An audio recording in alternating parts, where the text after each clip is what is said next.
We'll call the Pennington County Commission meeting for August 5th, 2014 to order.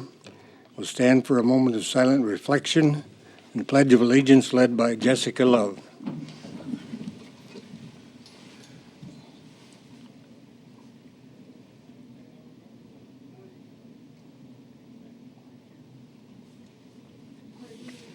To the flag of the United States of America, and to the republic for which it stands, one nation, under God, indivisible, with liberty and justice for all.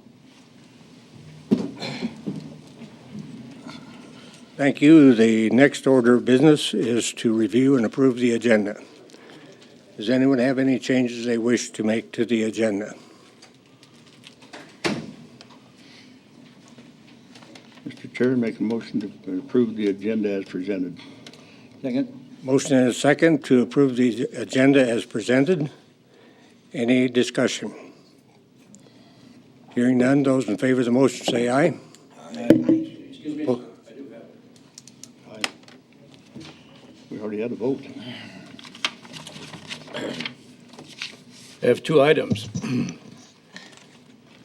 First one is Mr. Chair, item 15. we've already had a vote. You didn't allow opportunity for public, do I have the floor or not?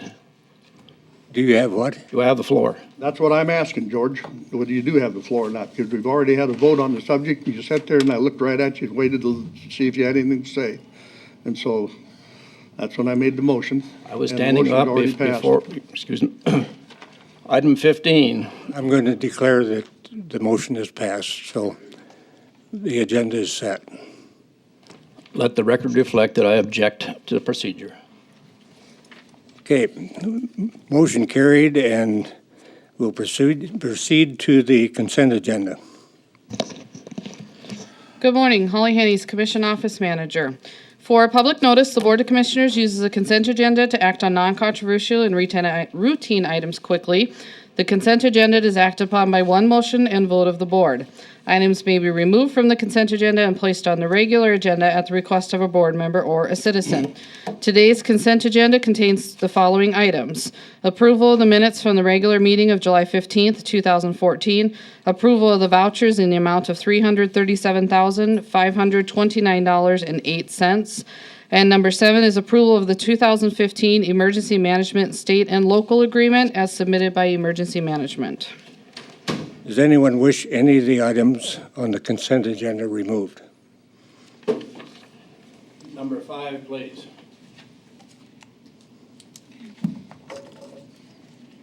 Item number 5. Any others? Do we have a motion? I move to approve the consent agenda with the exception of item number 5. Second. Motion and a second. Any discussion? All in favor of the motion say aye. Aye. Opposed? Motion carried. Item 5.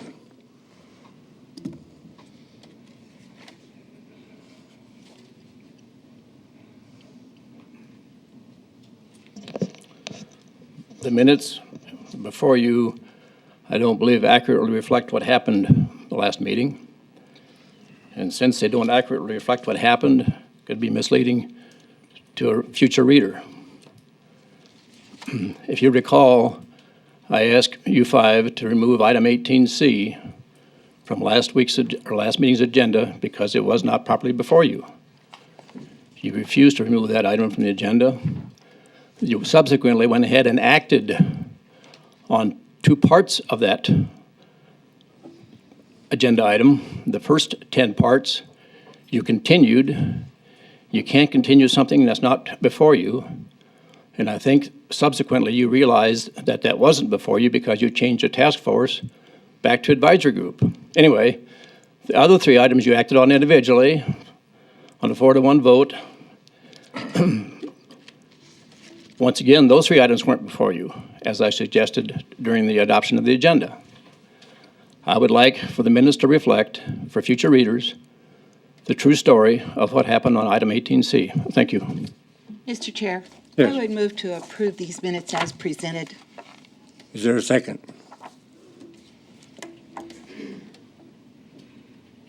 I'll second it. Motion and a second to approve the minutes as presented. Any discussion? Well, Mr. Chairman, Yes. I'm not sure exactly. I've never been real sure what minutes are and why we even approve them. I think the minutes are the responsibility of the county auditor and not the county commission. So I'm not exactly sure what the approval of them means. Anybody want to help me? What if we don't approve them? They're just put on file. They're just put on file. Yeah. But I appreciate your, I mean, the idea of minutes to me is exactly what you said, to let people in the future know what happened at this meeting. But, that's one of the things. However, most of the time, minutes are pretty short. All we really need in it is the motion and the vote. We don't need any of this superfluous stuff in the minutes. That we put more in there than we really need to. So I'm not so sure if we did it the right way, that tells anybody in the future what happened, other than the vote. But My understanding, if I may, Mr. Chair, my understanding of the minutes is to memorialize what the body, in this case, a governmental body, did. And I don't think anybody would disagree with it. That's to memorialize for future readers. Not necessarily for you folks, but for future readers and maybe as a refresher for you folks. But since there is now about to be recorded, a motion, and I agree with what Ron said, motions, resolutions, and bills, basically is what the law requires. But there were two motions, actually four motions made that should never have been made because the underlying issues were not before you. We're supposed to be a nation of laws, and it's time that we quit flying by the seat of our pants. Thank you. Anything Mr. further? Chair, may I Yes. remind everyone that we have recorded records of our entire meeting. So if we are going to approve the minutes, it is simply, as Ron stated earlier, it is simply motions and the business at hand. It is not the complete exchange of words, concerns, opinions in the minutes. That is on the recording. Any other comments? Hearing none, those in favor of the motion say aye. Aye. Opposed? Motion carried. Next item is South Dakota Ag Department. And the young man who's going to address us is an alumni of the Western Junior Livestock Show. Oh, great. Introduce yourself, please. My name is Ty Littaw, and I am a development representative with the South Dakota Department of Agriculture. I grew up down by Winter on a ranch in between Winter and Mission, South Dakota. Graduated from Winter High School, then went on to South Dakota State to pursue a degree in agricultural business and economics. Graduated there in 2013, moved to Argentina for a time to study agriculture and Latin economics there. Since have relocated to Rapid, where I am the first development development representative that the department has had strictly for the western third of the state. Within the Department of Ag, there's lots of different divisions. Our division is pretty unique. We're a fairly small shop within the grand scheme of things, but my job really is to try to help recruit new businesses to the communities in western South Dakota and help provide services and resources to the businesses that are here that they might not have access to right now. So whether that is creative forms of financing, as the department has a portfolio of loans that we make every year to agricultural or value-added entities, whether that is access to foreign markets through different avenues that we have as a state agency, or whether if it's simply just trying to do the back work on the legalities of citing a new business or putting together a proposal on why a site makes sense wherever it's at. So I serve really the western two columns of counties, and we're still working on figuring out how far my jurisdiction will run east.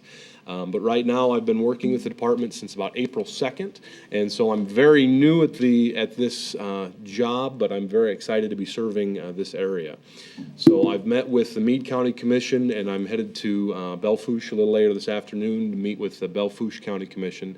So really, the purpose of me being here is to introduce myself to you, let you know kind of what I can do to help, or if I can help. You know, I kind of resound with President Reagan that says the scariest words in the English language are, "I'm from the government and I'm here to help." And I really do want to be an agent for growth, but based out of the county.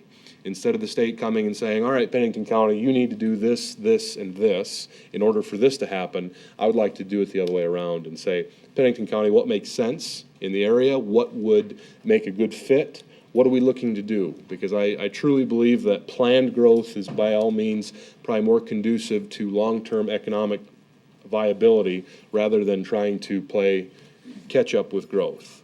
And I think we've seen different cities throughout the country have different paradigms in how they look at growth, and I think some have been more successful than others. So on any given day, I'm working with cattle ranchers at Hermosa, to working with microbreweries here in town or in Spearfish, to potentially an aquaculture plant or someone that's interested in making a micro malt house work. So I get to see agriculture in many different ways, and I get to learn something new every day, which I enjoy. But in South Dakota, agriculture contributes about $21.4 billion to our economy. It's by far, long and away, our number one industry, and so I'm interested in trying to be an agent for help to try to make those things make the growth happen, really. And so I want to be the type of guy that you folks can call whenever, give me a call, and you got a question about this, or we'd like to put together a proposal for this. So that way it's not, well, we're just calling another nameless, faceless person that we've never met before.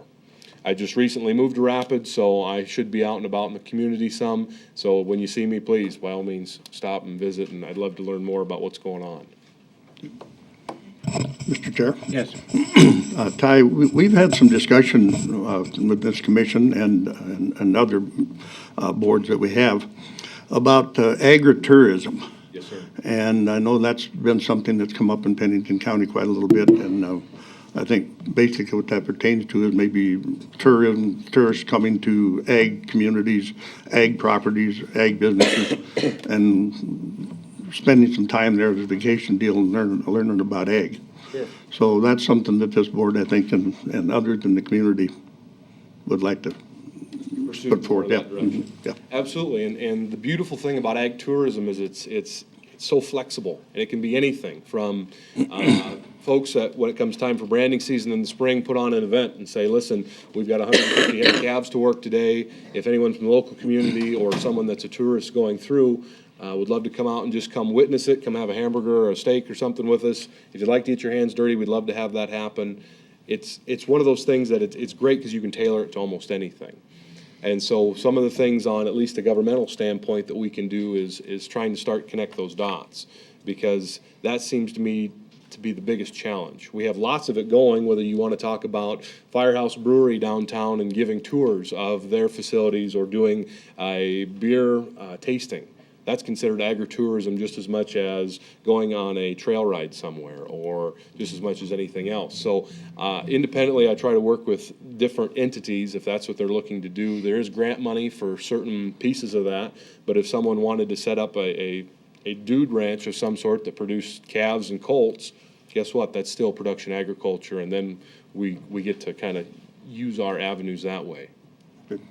So if there's something really specific in mind that you have somebody that says, hey, we'd like to do this, but they need some help rounding the idea out, send them to me. Let me know what I can do to be of service. Because I'm the first guy doing this particular position in this area, I have a lot of flexibility in how I am effective, really is really how we're looking at this job. The other kind of thing that I was just wanting to just touch on you with, have you folks heard about the county site analysis program that development's working with? Other than what I've read in the paper, I guess I would like a little more information on that. Absolutely. So that's kind of the program that's really catching hold right now, because it's changing the way that we look at development. Really, the kind of the status quo is right now, we have folks that call our office every day, looking to buy raw materials out of South Dakota, looking to move a business to South Dakota, just wanting to know what's available. And as a state agency, we kind of stand back and, well, we can maybe send you here, we could maybe send you there. If somebody calls and says, listen, I'm looking to, the reason we kind of engineered this program is we had a lot of folks from places like California and Minnesota that were 5- and 6th-generation dairymen that were not able to keep on producing where they're at, whether it was government regulations or in California, for example, the drought is so severe that they can't get feed in, they can't get milk out, and so they have to relocate their business. So if somebody called us in the Department of Ag and said, we'd love to be 100 miles from a processor, well, we'd say, well, we talked to Bob over there and Jim about 6 months ago, but to say that we had any sites for you to go look at or had any people in specific to visit with about the opportunity that development had, we had nothing. So with the direction, with working with the first district of counties out of Watertown, we've put together a program that's called the County Site Analysis Program. So what it does is we pass the resolution with the county commission. It doesn't cost the county anything. Our funding comes from the VAFA board, or our Value Added Finance Authority, that they pay for it. We take all the GIS images and all the satellite information, your aquifer data, a look at your hard surface and gravel infrastructure, and then also overlay the layer of proximity to three-phase power. And then the program will go through and it'll pick out sites that are close to three-phase power, that are not over a shallow aquifer, that work in coinciding with your county zoning laws within the setbacks and things. So then the program will kick out good, better, and best properties for one of two different types of development. One is what we call a CAFO, or a concentrated animal feed operation. So that could be anything from a feedlot to a dairy to a hog barn to a aquaculture facility. It could be any number of things of that nature. And then the other set of criteria that we look at is called an AID site, or agriculturally related industrial development operation. So it could be a shuttle loader if it's close to rail access. It could be a large grain storage facility. Could be a small-time manufacturer or a value-added entity.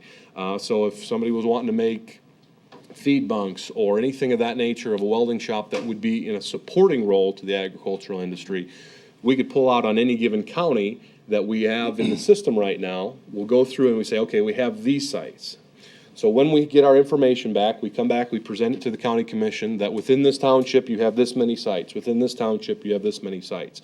We have a confidentiality clause with our landowners that we do not reveal whose that is or anything publicly. We have a public report that's just for you folks so that you know what's going on, and it can be released from there.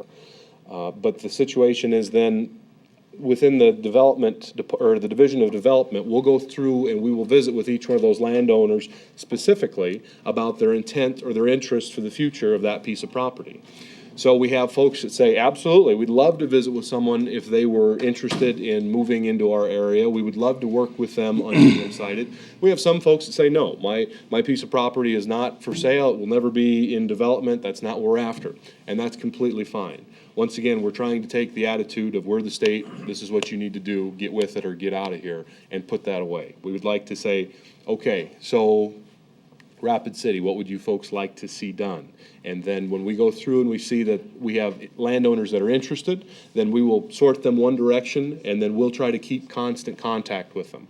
So then when we do get those business interests that come in and say, listen, we would be interested in moving into South Dakota, then we can go through our clearing process as a state agency. We make a kind of an agreement with the people we work with. We will not introduce you to anyone that does not meet the qualifications of being a good player. Because it doesn't help anyone if I get a project cited in Pennington County and it turns out to be a bad actor. Then it's a black eye on me, it's a black eye on you folks, and it's a black eye on our state. That's not what we want to do. So we go through, we clear them, then we will bring them to any interested parties through our county site analysis program.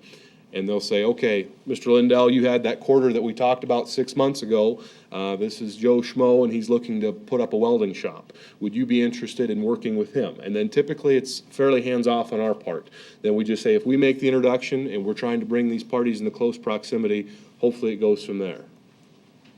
So really, we're trying to identify the assets that we have in South Dakota and try to make them more accessible to folks that are interested in developing.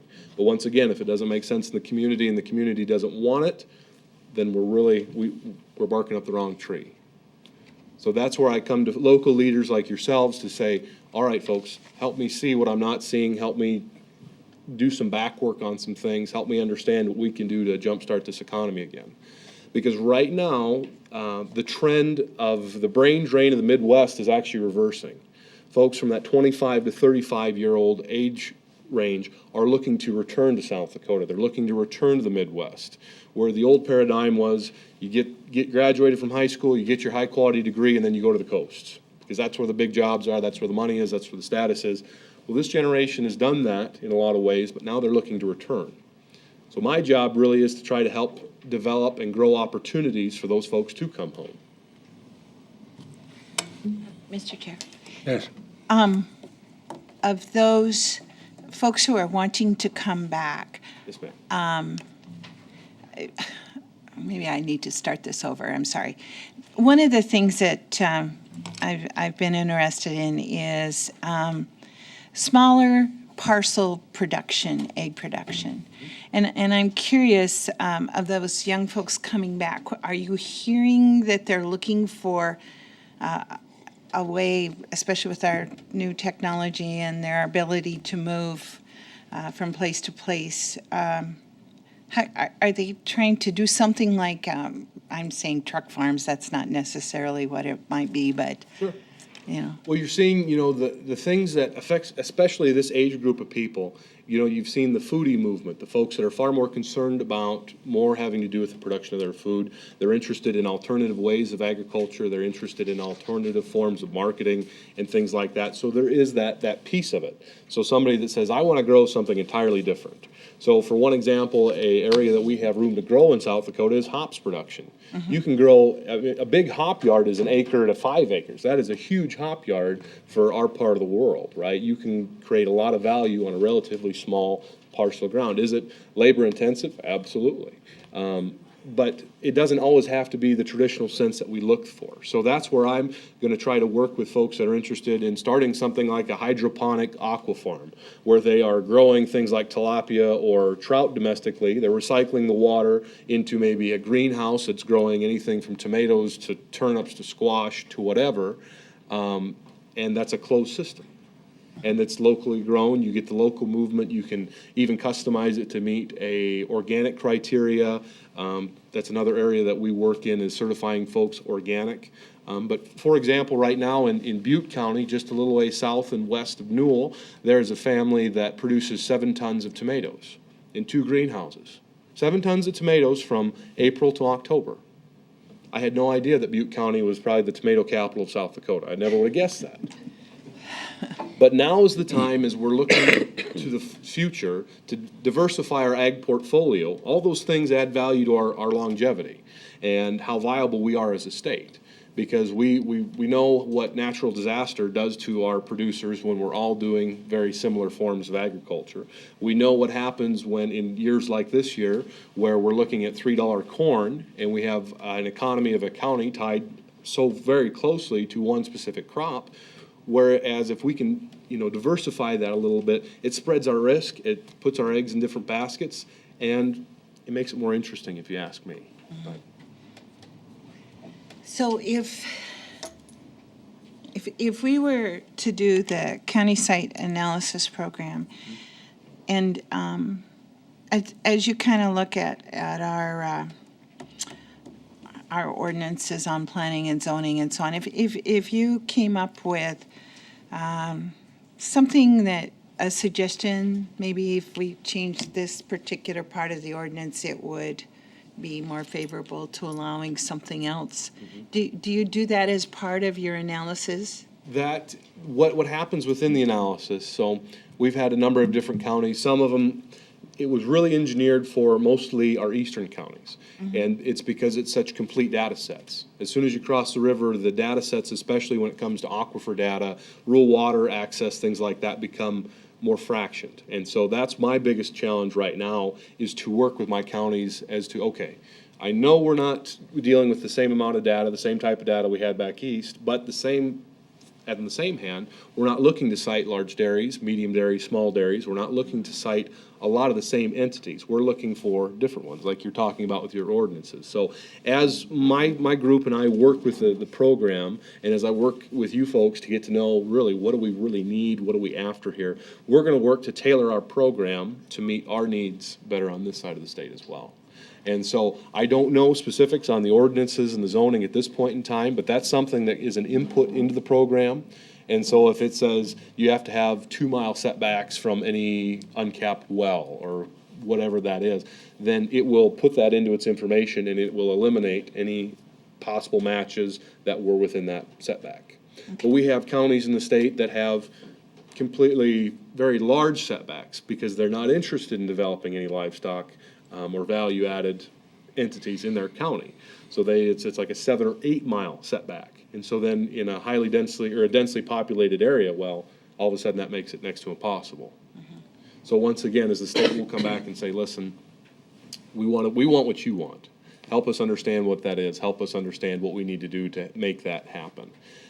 Because in this world of development, the thing that I'm learning is kind of the new guy on the block is that there's so many different levels. You know, you've got groups of counties, you have cities that have economic developers, you have the Governor's Department of Economic Development, who is a close partner of ours, but we all have different tools that we work with. We have different portfolios and requirements for loan packages or grants or relationships that we have to work with.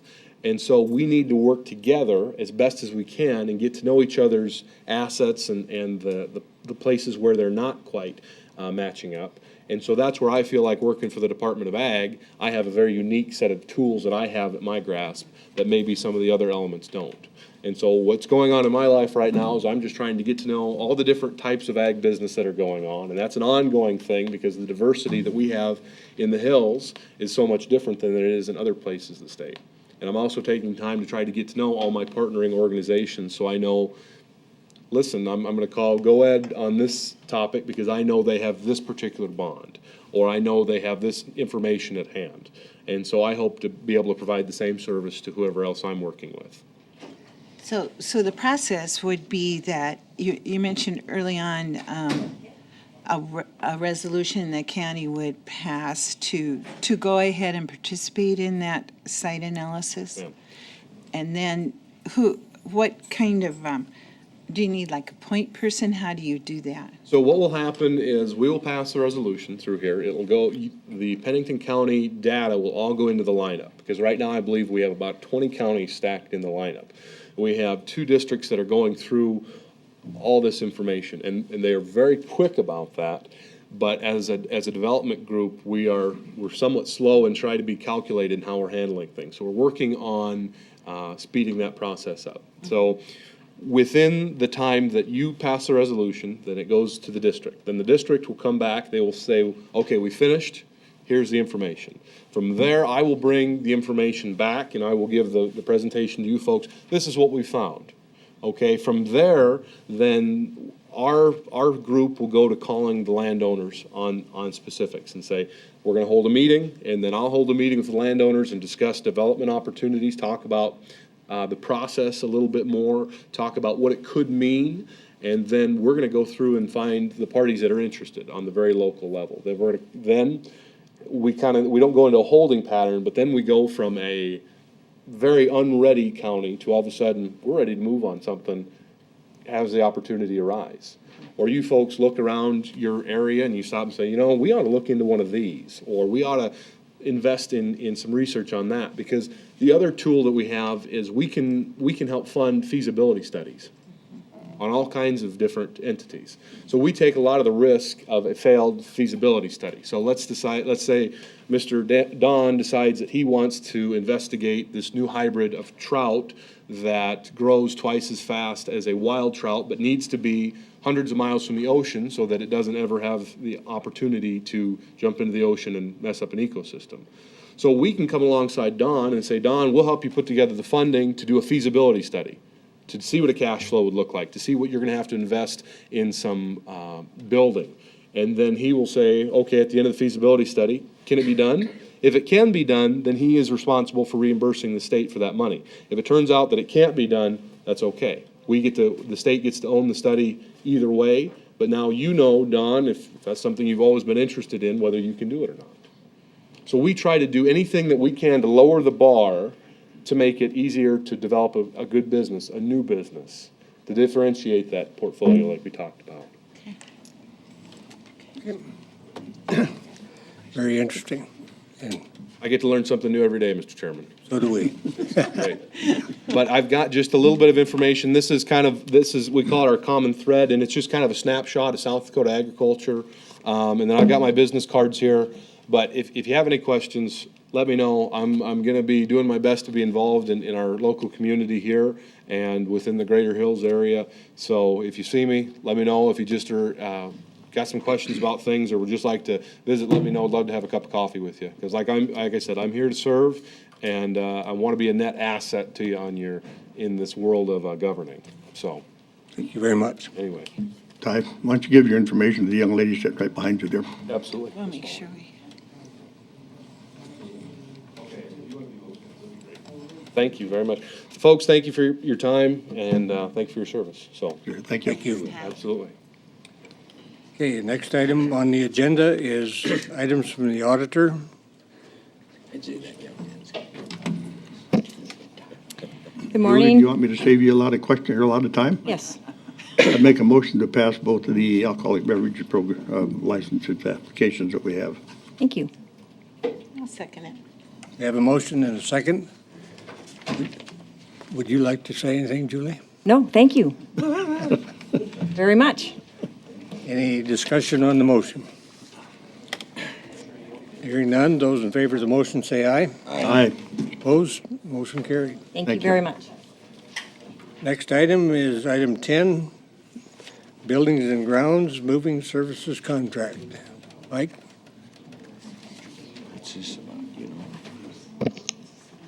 Good morning. Morning. Mike Cool with Buildings and Grounds. In response to an RFP we issued for moving services, we received one proposal. The approximate value for that, I should back up and say that this is the moving services for relocating 11 departments to our new administration building from this facility and one other location down on Kansas City Street. Approximate value of the proposal is $47,828. I say approximate because costs are based on a couple of, will be charged in a couple of ways. One is we would be billed for packing materials that departments utilize in boxing up their departments. The other way will be we've asked for a not-to-exceed cost for each department in their move, and that will be, we'll monitor how much time and stuff that it takes to relocate those departments, and then there'll be an hourly charge applied to that. Action Movers was the company that submitted the proposal. They also submitted a proposed move calendar. It's based on some limitations that we had laid out for the different companies that were interested in this project. And Action Movers was actually able to shorten it from our originally proposed move schedule. So right now, we're looking at moving these departments in just over 3 weeks overall. So I'm here seeking commission authorization of the chair's signature to this contract. I can answer any questions you have. Any questions from the commission? And do we have a motion?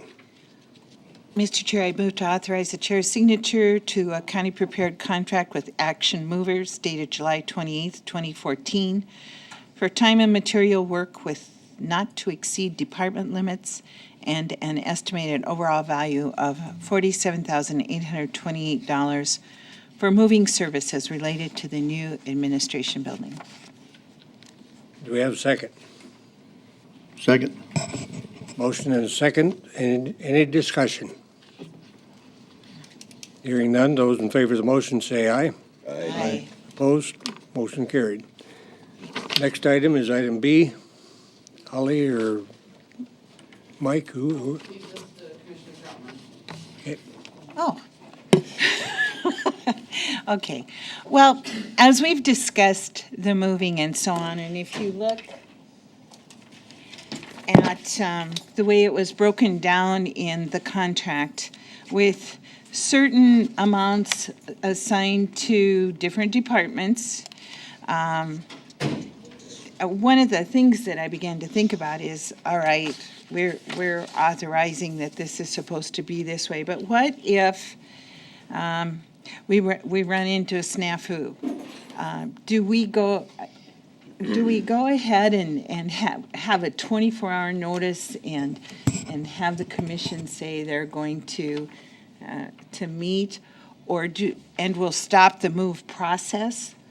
Or can we set up a situation where Don and I, as members of the building committee, could make some decisions and not bring it before a full board? Maybe you want to set limits on funding of what we could approve, or some things like that. I just think that in a move of this magnitude, there's just going to be some stuff that come up. And,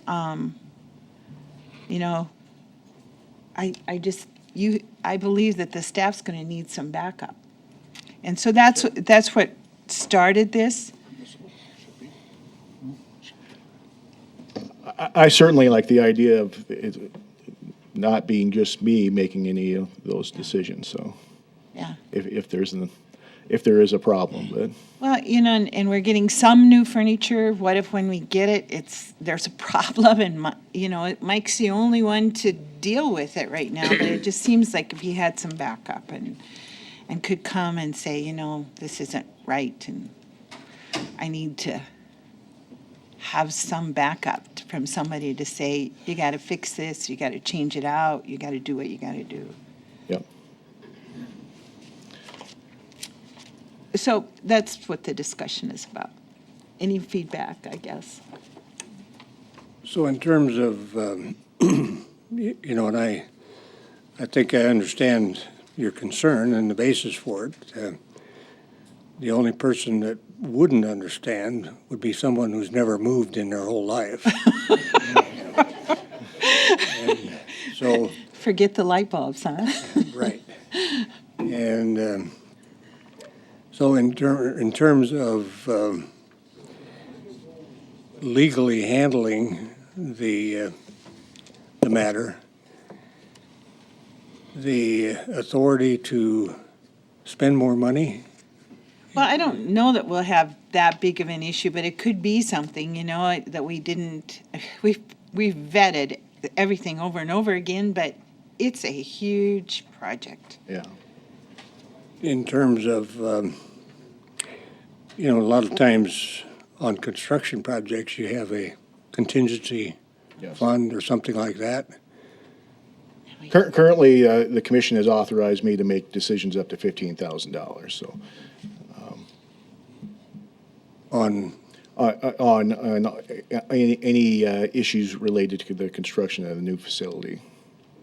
so that authority, would that sweep in any cost concerns relative to this?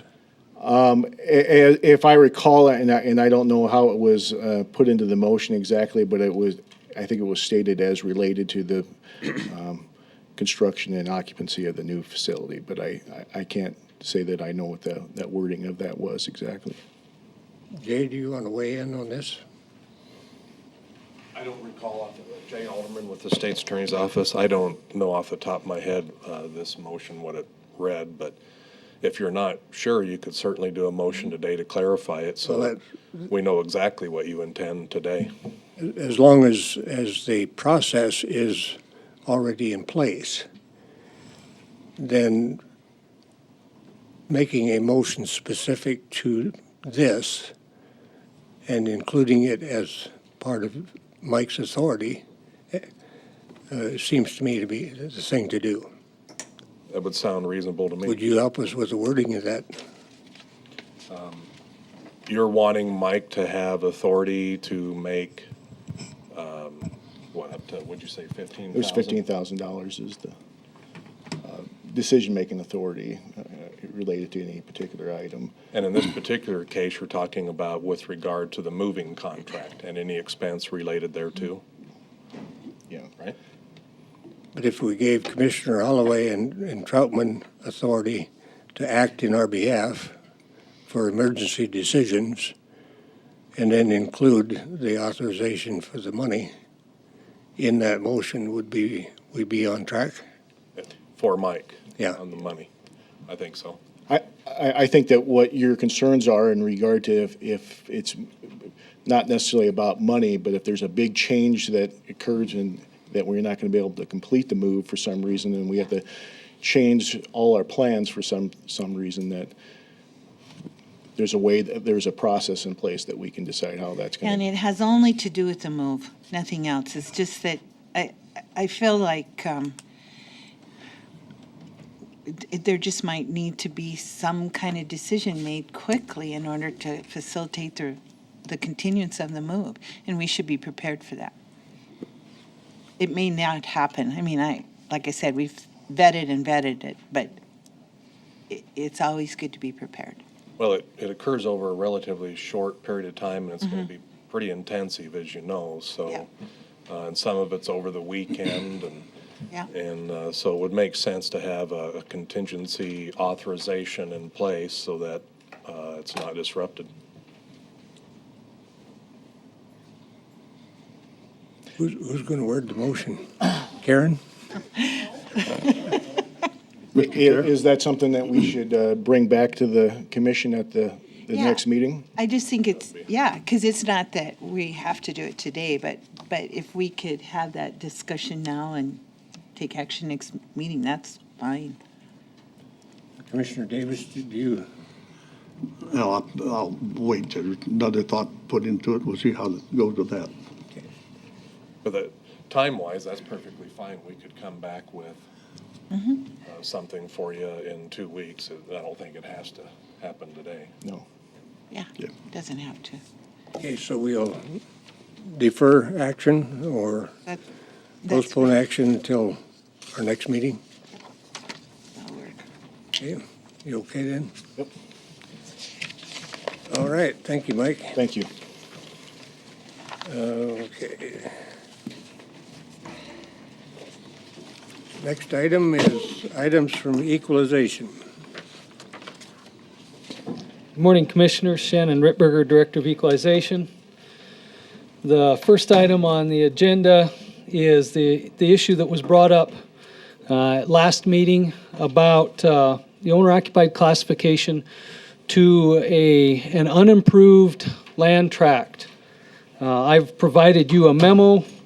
It includes the statute for the owner-occupied classification, which says that the owner-occupied classification is applied to the parcel of land upon which the structure is situated.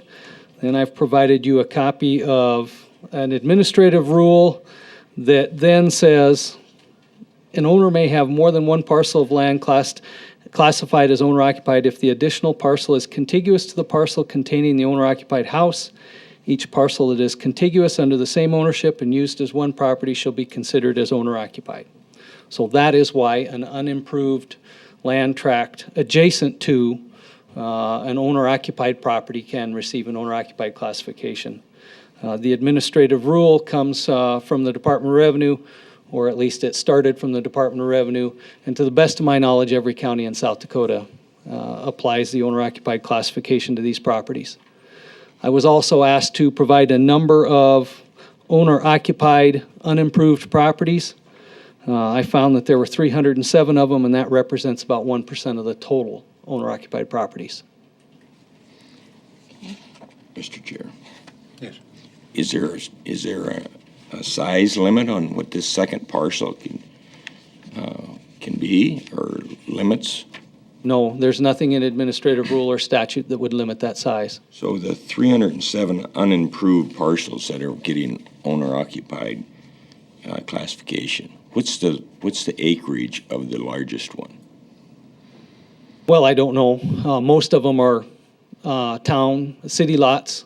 By far, most of them are the smaller lots. But I can think of properties that are in the neighborhood of 50, 60 acres that have an owner-occupied classification. Mr. Chairman, Yes. I'm happy to see that the South Dakota legislature is seen fit to do just like the federal government does, and that is to take a law and expand the heck out of it so it don't mean what it says anymore. The law says, and the parcel that the property sits on. It doesn't say anything about, and anything contiguous to that the guy might own. It doesn't say that, does it? I agree. I know that's what the rule says. So the bureaucrats have taken over again. The administrative rule has been in place for many years, long enough that it was before me. I have provided written testimony in opposition of one rule that I thought did the same thing when in a different situation. This was before me. I'm not blaming you for this, by the way. I understand. Oh, go ahead. I'd like to. You'd have to have a face. Anyway, so an owner may have more than one parcel of land classified. It doesn't say it has to, though. And that's the rule, correct? Yep. Although then the next one says each parcel shall be considered. The rule says may have because it still requires the property owner to apply for the owner-occupied classification. The property is not automatically classed as owner-occupied. Okay, thank you.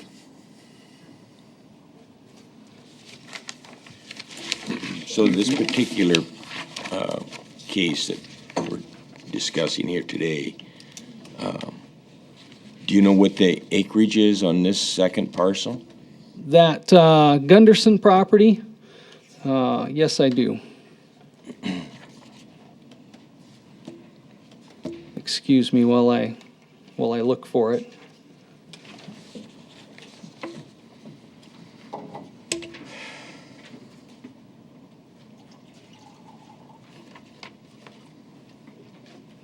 Well, I thought I had it here.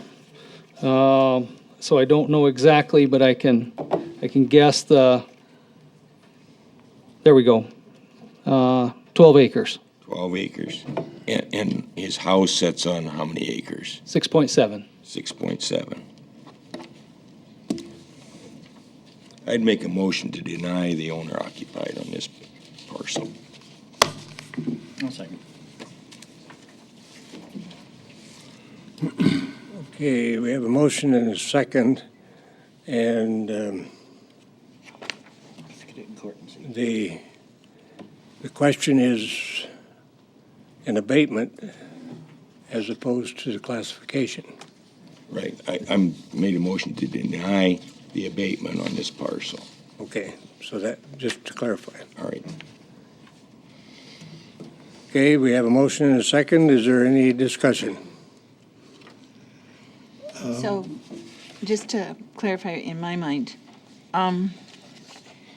if we deny the abatement, we still are going to have a classification to deal with because it's. No, the abatement is a request to reduce the value by the amount that would equal a tax difference for the owner-occupied classification. In effect, it's asking for an owner-occupied classification on that parcel. Okay, And it's not classified as owner occupied now. The abatement request will make it owner-occupied. It is not now. that's It's what I was not trying to now, figure out. That's right.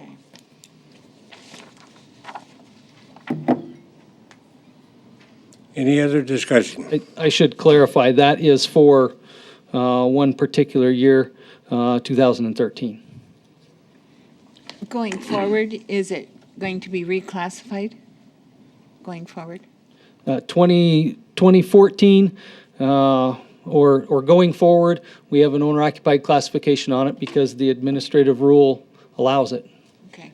But this is just, Well, just because the rule allows it, if there's got to be some common sense applied, doesn't there? The rule says it has to be owner occupied. I have to follow the rule in the performance of my job. I think you have to follow the law, Shannon. Well, I agree, but they're in conflict with each other. In a sense, I work under the Department of Revenue. The Department of Revenue audits my office, and See, it just doesn't make any sense to me. Here's a person that's got 6.7 acres and he's got his house sitting on it. It's a nice piece of ground, no doubt about it. Plenty of room for his yard and whatever else he might want to keep in that 6.7 acres. But to stretch that to say, now all of a sudden we're going to give him another 12 acres over here to be part of his yard is just crazy. You know, when you said, all right, somebody's got 2 city lots and their house sits on lot 1 and they fenced this little yard and they've got an acre there because they own the other one. The common sense would say to me, okay, yeah, that's probably all right. But this doesn't make any sense at all. the problem I have is I don't know where that breaking point on acreage is. Well, it's common sense. I mean, you're supposed to get owner occupied for your house and the parcel that it sets on. Just because somebody has, and of course, if the whole damn place is getting ag land, they don't want owner occupied because then they'd have to pay more taxes. But let's take it up to 79 acres, and they can't make the ag status. So now we give them owner occupied on the whole 79 acres. It doesn't make any sense. If I may, Mr. Chairman, I guess my concern, Commissioner Holloway, is the consistency across the state. My understanding is this is the way it's done across the state, and that is coming from the Department of Revenue. And my other piece of that would be, there's how many parcels like this in Pennington County? 307? So this is one of the 307. Yes.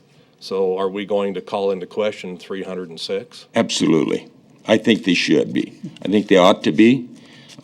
And just because everybody else is stupid across the state, we shouldn't be too. I agree. If you drive across the state, the other day I came back from Sioux Falls and I was driving 75. Sure. And everybody passed me. So does that mean I should be able to drive 80, 85 then too? Oh, just because everybody else did, breaks the law don't mean you have a right to. I agree with Don. Let's call them all into question. Mr. Chair. Okay. Go ahead. We're going to go to court, let's go to court with all of them.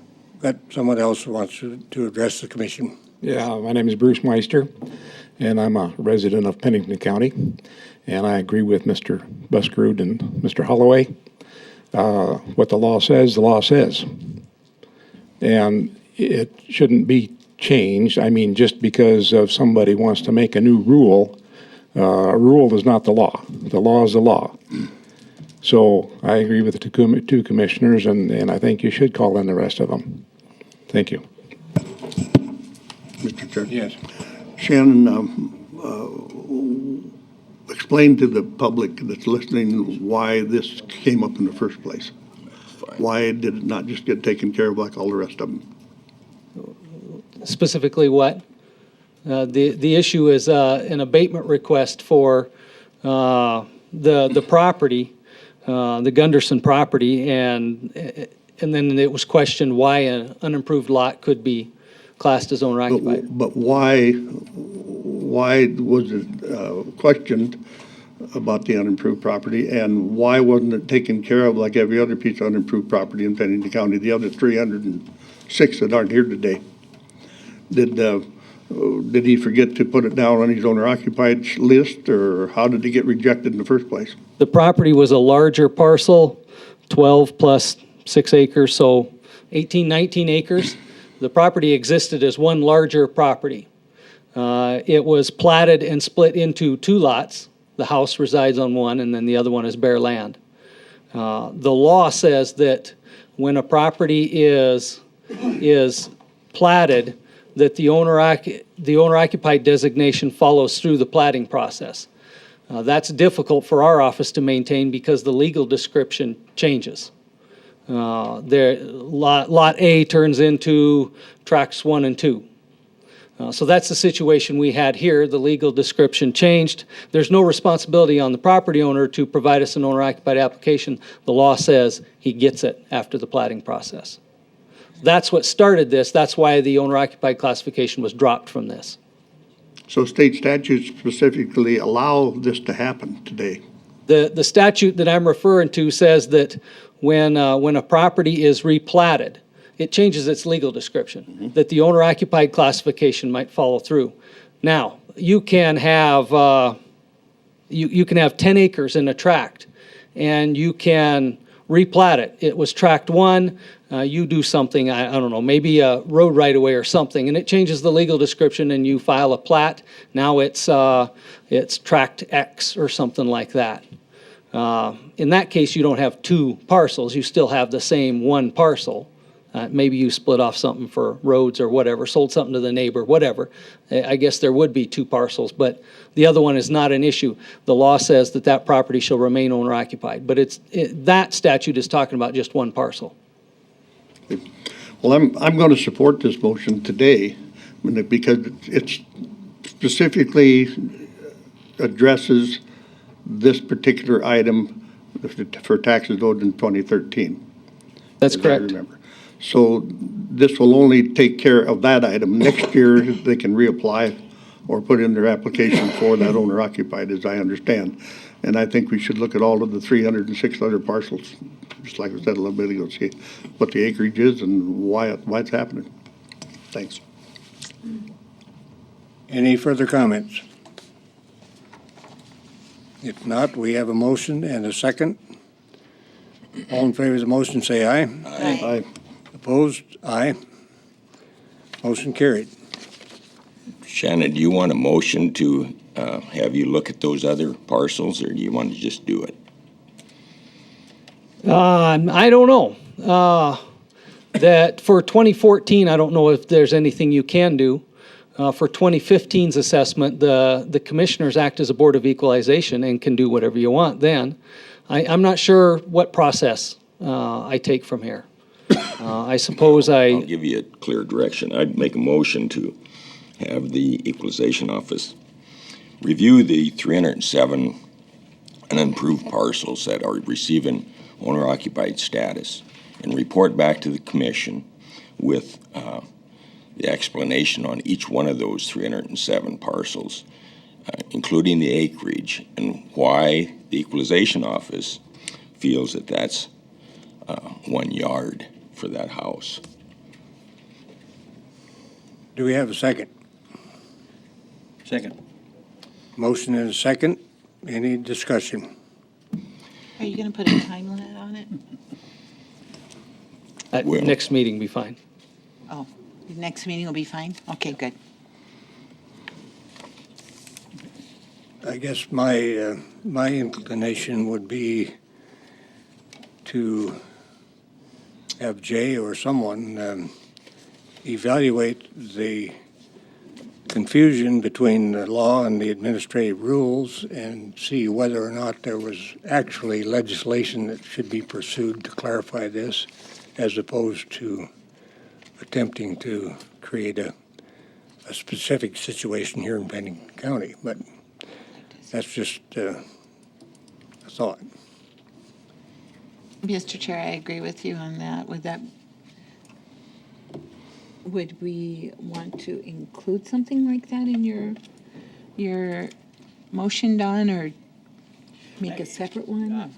As a seconder, I have no problem with that. I can tell you right now, he's going to find out that the legislature has given somebody the authority to make rules, and they advertised it, and they made the rule, and case closed. That's what he's going to come back and tell you. So, Well, that's part of the process, but in terms of making a rule that either compromises the law or confuses the law, deserves some attention, and the legislators are the only people that can pursue that specifically. And so, long-term, it strikes me that clarifying and this thing would serve everyone better. And I would agree with that, Mr. Chairman, and I'm pretty confident that Mr. Gunderson and Mr. Alderman will be seeing each other later upstairs. Okay, we have a motion and a second. Any further discussion? Hearing none, those in favor of the motion say aye. Aye. Opposed, motion carried. Next item is item C. That is an abatement request that is for Mavis Iverson. This is brought to you by the property owner. I'm going to make an introduction of it and give you my recommendation, but then I would suggest that maybe the property owner be allowed to speak if he or she is here. The property owner is requesting an abatement and has marked on the abatement request that an error has been made in an identifying entry or description of the property and that taxes have been erroneously paid or an error made in noting payment. The issue here is that our records had an incorrect square footage for the garage in the house. This is a built-in or attached garage onto this house, and the size of our size estimate of the garage was different than what it actually was. There's garage in there and takes up some of the living area that we had. The property owner come up with some numbers here that he thinks is a difference in the tax amount. My recommendation to you is that this is not an error in an identifying entry of the property. The property was assessed. The property owner did not appeal last year or any of these other years that he's asking an abatement for.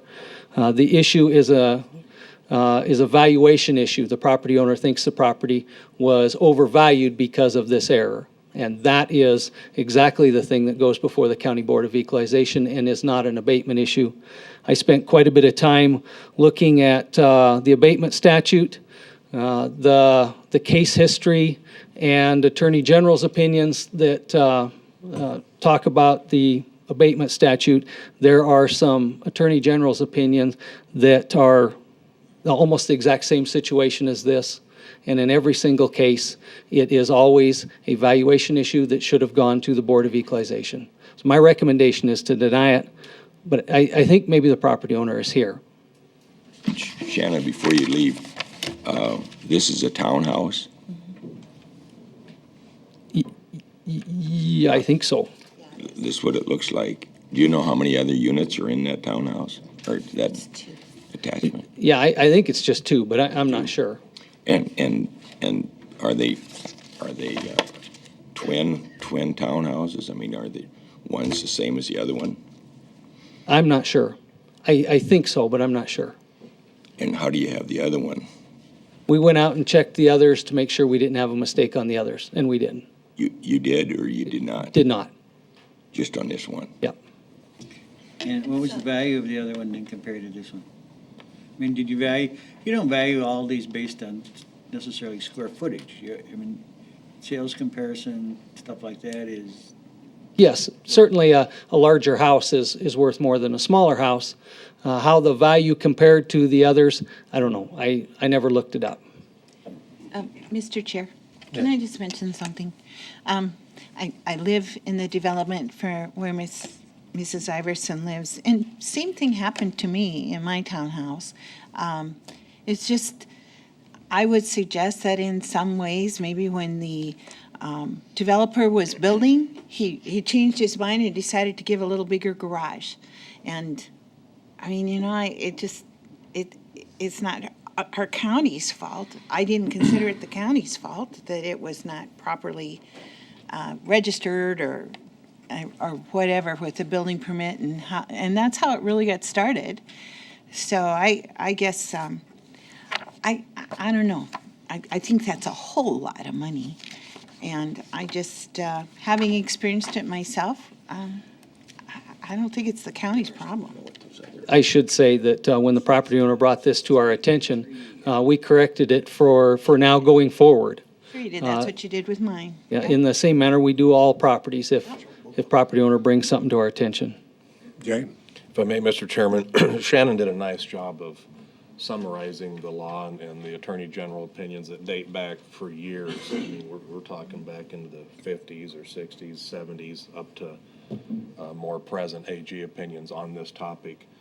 Whether you have it's a unfinished basement and we have it as finished, whether you have 3 bedrooms and we have you at 4 bedrooms, we have you at 3 bathrooms and you only have 2.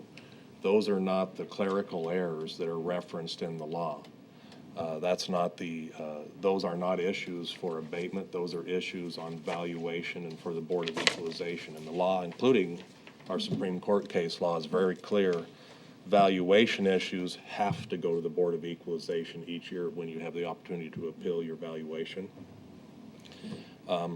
Some of those changes are very subtle and you don't necessarily notice it. You notice that your assessment goes up a little bit each year. Maybe I should check my own property card and see if they have something different on there. I've not done that personally, but my assessment goes up every year.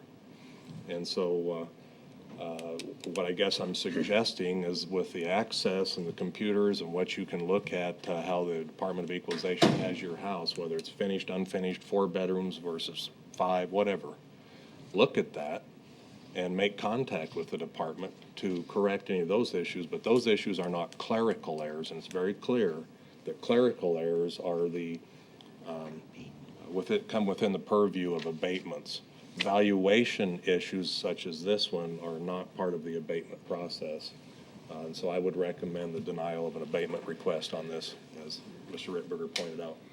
The clerical error, an example of that, and we find it in the case history and the Attorney General's opinion, is if the value of the property is $100,000 and the county assessor intends to place a $100,000 assessment on that property, but going back to when the abatement statute was written and the county assessor actually wrote a number on a book that was taken to the auditor and instead wrote $1 million, there is a clerical error that would be up for abatement. Okay, anything further? The owner here. Anyone else wishing to comment?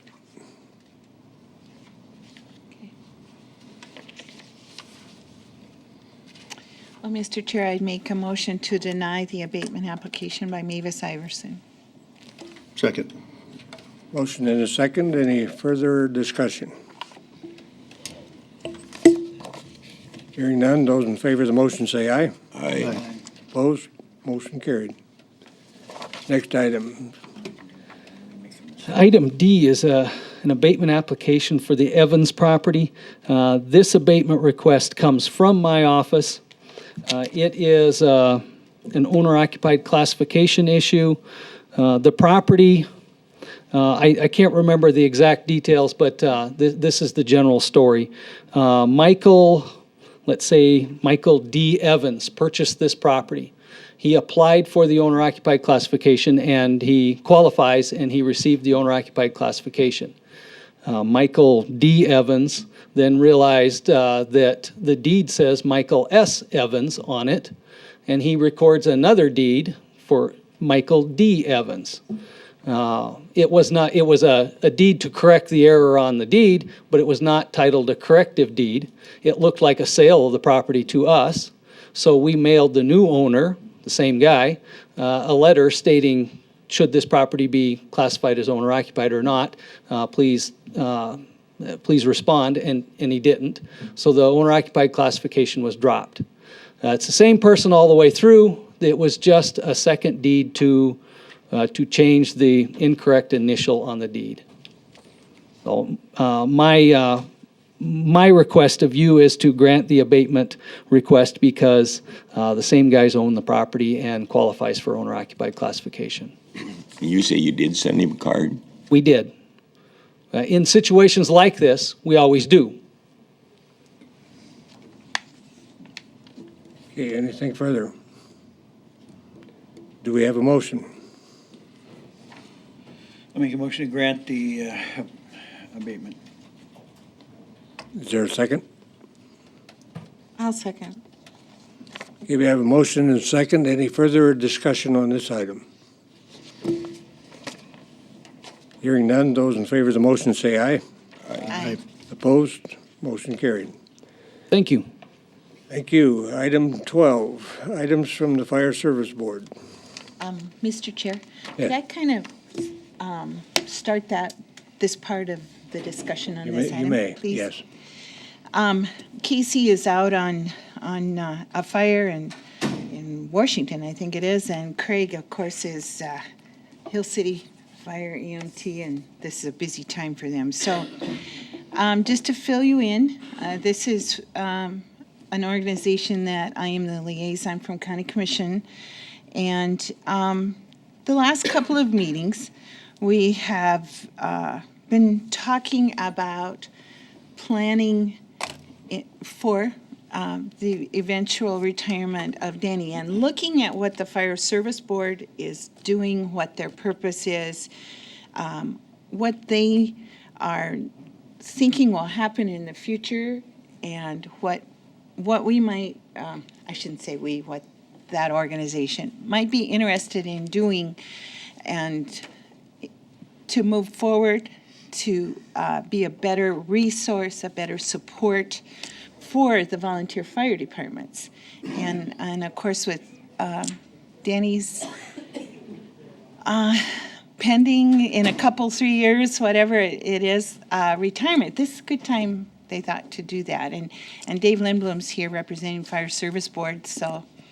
Dave Lindblom, Fire Service, excuse me, sound like Commissioner Holloway.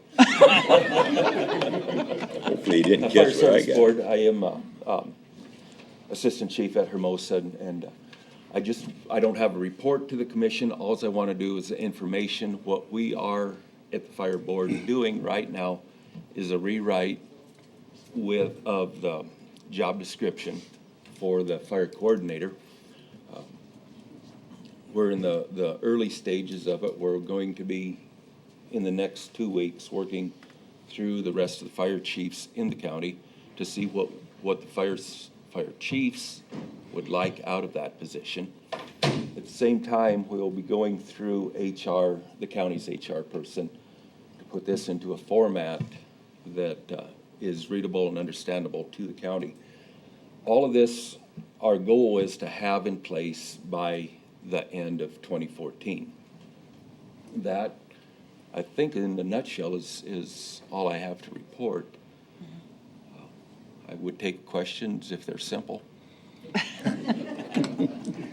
Commissioner Holloway, do you want to?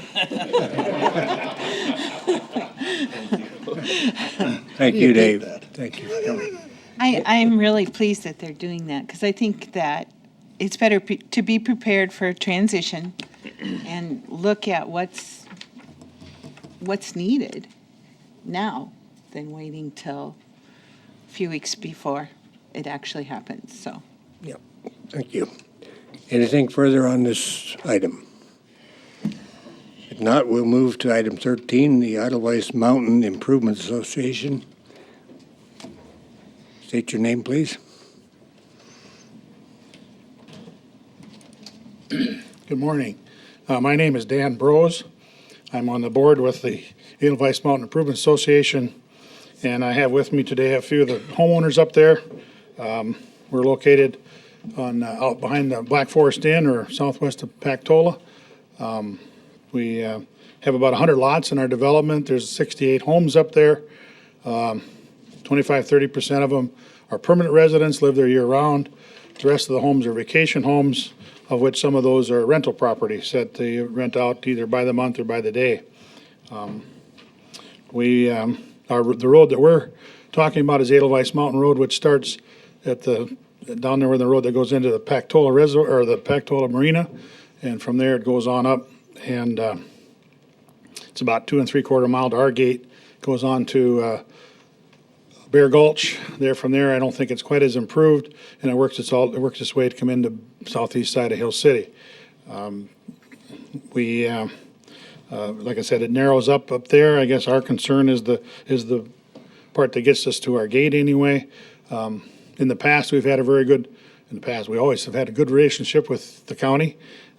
We have a little agreement that if the snow isn't too deep, we use our equipment and our people to plow the snow down to the road. If it gets deeper, then your forces have to come in and move the snow when it's real heavy. So, like I said, we've worked with you well on that in the past. What we're working on is a process that I started with Heine, your former superintendent, a year or so ago last fall, started talking about what we could do to stabilize the road, which is basically the washboardiness of the road and this, make it safer and not have people rattle all over the place, and because there's a lot of curves on that road. And he looked at some counts and some things, and we're probably not quite enough traffic to. We're close to the number, I guess, that you kind of use sometimes as a gauge for a chip seal or a blotter, but we're not quite there. I don't know if we'll ever get there, but that would be, of course, ideal. So the next discussion was what could we do to stabilize that road, and his suggestion, and I've talked to Tom about it, is if we could do some mag chloride. Years ago, I'm trying to remember, 4 or 5, how long of that, 7, 8 years ago, you guys did that for 2 or 3 years in a row. Put it on there, it really helped. It helped in there for quite a while. 4 or 5 years ago, you re-gravelled that road, and you haven't done it since then. So I guess we would like to visit with you about it and see if there's anything we could come to an agreement with. Maybe we could. I know it's a cost and those types of things, and there is a benefit for the county to do it. The question is how much. The total cost of it, it's in that, whatever, $4,000, $5,000, $6,000 a mile range, I'm sure. And so I guess we're here today to see if we could work something out. If we cost share some of that, we would share the cost of the product or whatever.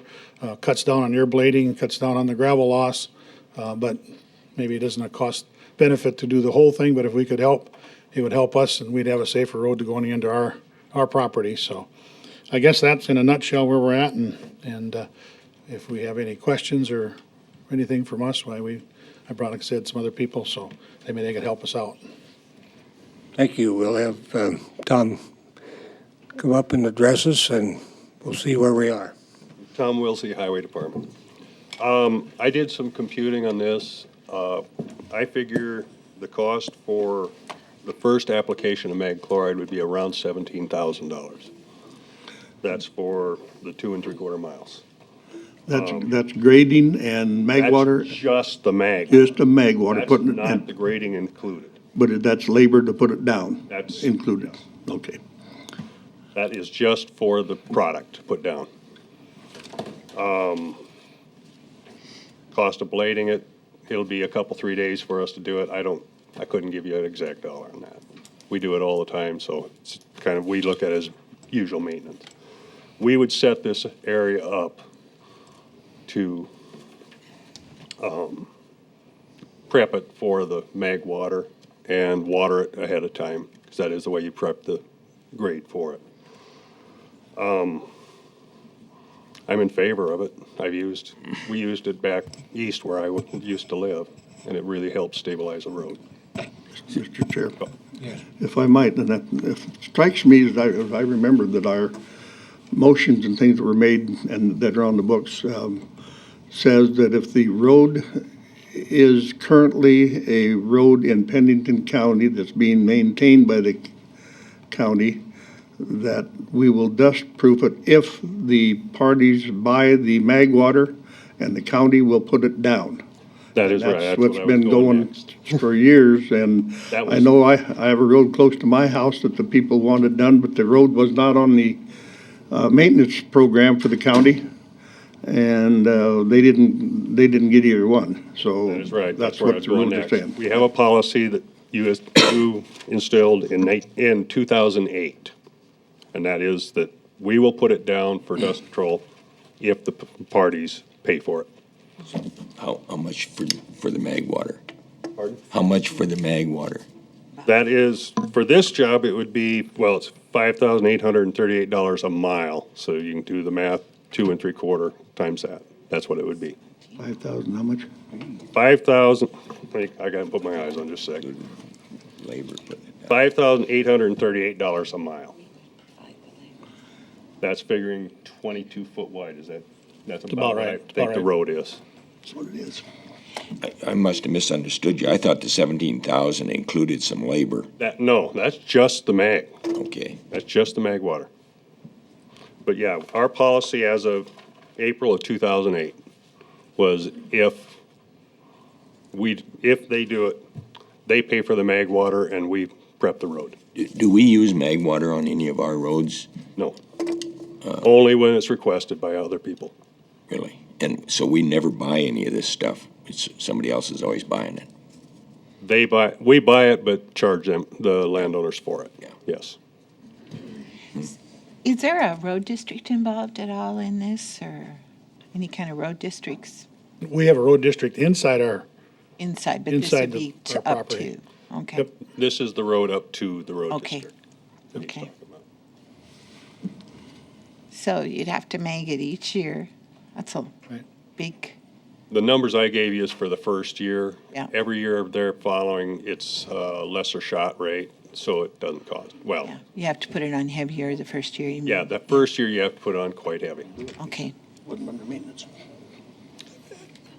I guess we know your policy, or that's what Tom had said. Our just thought is, unfortunately, a lot of other people use our road. People go down to Bear Gulch and camp and do whatever, and so if we fix the road partway, there's, if it were leading to a development, leading to just a few people, it would be one thing, but it's used by a lot of people, so we're just wondering if there was any way you could help us out, so. Well, Mr. Chairman, Yes. 17,000 divided by 68 is $250 a year. That's, as he said, there's 68 lots. Oh. Yes, I don't know, I don't think that's unreasonable. That's the first year. I figured the second year would be about 12,000 at our current rate for the cost for mag water. So mag water is not only just to keep dust down, it's also to stabilize the It can top stabilize, yes. if you keep continually using It has to be continually used for at least 4 or 5 years before you really, And then it gets sort of a hard crust on it.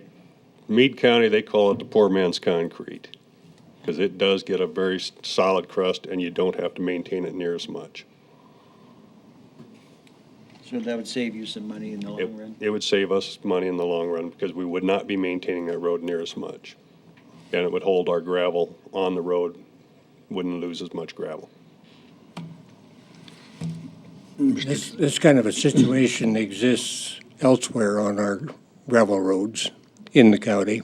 There are several locations, yes. And one I can think of in particular is the asphalt south of Highway 44 going by Railroad Buttes, east of Farmingdale. And there's about 3 miles or more of hard surface road going south. And I got a letter from a guy that was angry about that because it only served one person. But the road, you almost needed a four-wheeler to get past the hill where the gravel was loose and all that stuff. That area also is serving, just for clarification, it also serves, Forest Service has an area where people can go ride four-wheelers down there. That was what was beating that road to pieces. But, the idea that you've got a persistent situation and you just keep dinging with it instead of a long-term solution, this makes sense, but. Mr. Chair? Yes. The only thing I can say about it is I've had homeowners and landowners in my area bring this up before. And so that's how they were treated, is they buy the product, we put it down. And although this is in my district also, but I can't think that we need to do something for one party and not for the others. Yes. So I think we need to stick with our current policy that's in place, and they buy the product and the county takes care of installing it. Anything further?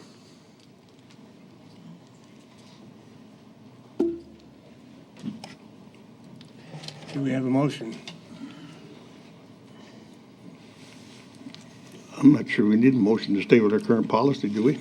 It's up to you. It's up to the board. I'd be more than happy to make one, but I'm, We're following policy, I'd say we're following. Follow our current policy. We're following policy. Okay. that'd be my motion, if they need one. I don't think we do, so, Thank you. thank you. Appreciate it. Okay. Next item is the Spring Creek Watershed Management Project Implementation Plan, item 14. Good morning, Brittany Molitor, Water Protection Coordinator.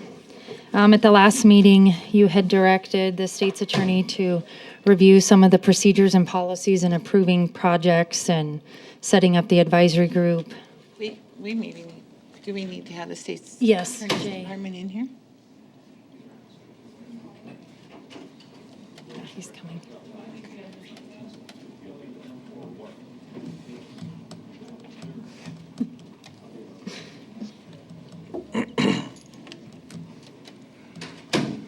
I'd just begun. They wanted you in here.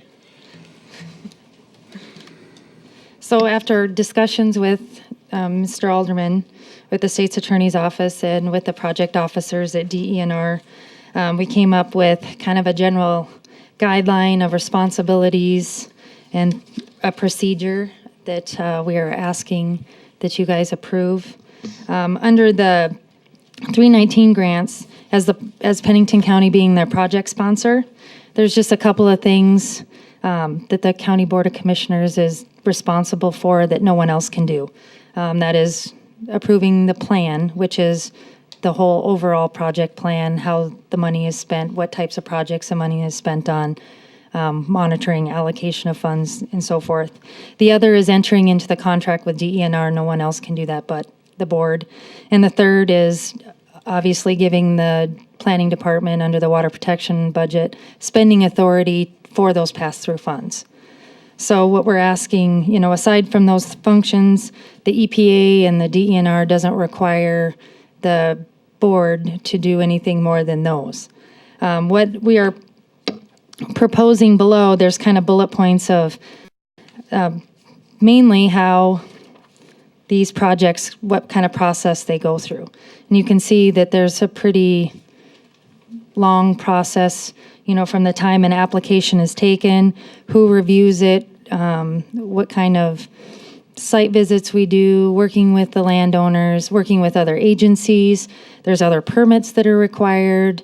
DENR still reviews it. DENR reviews it for the historical significance, any cultural resources, before we can even get back to you guys for the cost share application or the participant agreements. So basically what we're asking, like I said, in working with the state's attorney's office and with the DENR, that this procedure is approved and that the planning department would approve the individual cost share projects according to the plan, according to your guys's approved cost share lists moving forward. Sorry. Thank you, Yes. Mr. Chairman. Jay Alderman with the State's Attorney's Office. Brittany did a nice job in drafting the memo, and our office worked with her on laying some of it out, and then the proposed changes to the language of the guidelines. And I think I don't have a lot extra to offer, but I'd like to make this point. Back when this project all started, I don't know, a couple of years ago, or how long it's been now, the idea was to kind of to allow the public, obviously, to be aware of what's happening with this project, with this plan, and to also involve the expertise of a number of people in our community who do this for a living or have some education or experience that would lend itself to benefit yourselves, the planning department, DENR at a local level. So meshing all of those together, we're trying to create a circumstance where you have the transparency of what's going on, and you have people involved that know what is going on, and you get projects approved and on the ground working like it should be. Well, over time, and you can blame me for part of this, a couple of weeks ago when the question came up, is this advisory task force or advisory group a public body or not a public body? Frankly, I think it's got out of control. I kind of want to stop the insanity, frankly, a little bit and get back to where what DENR had requested a long time ago, that this is how these plans/projects work across the state of South Dakota.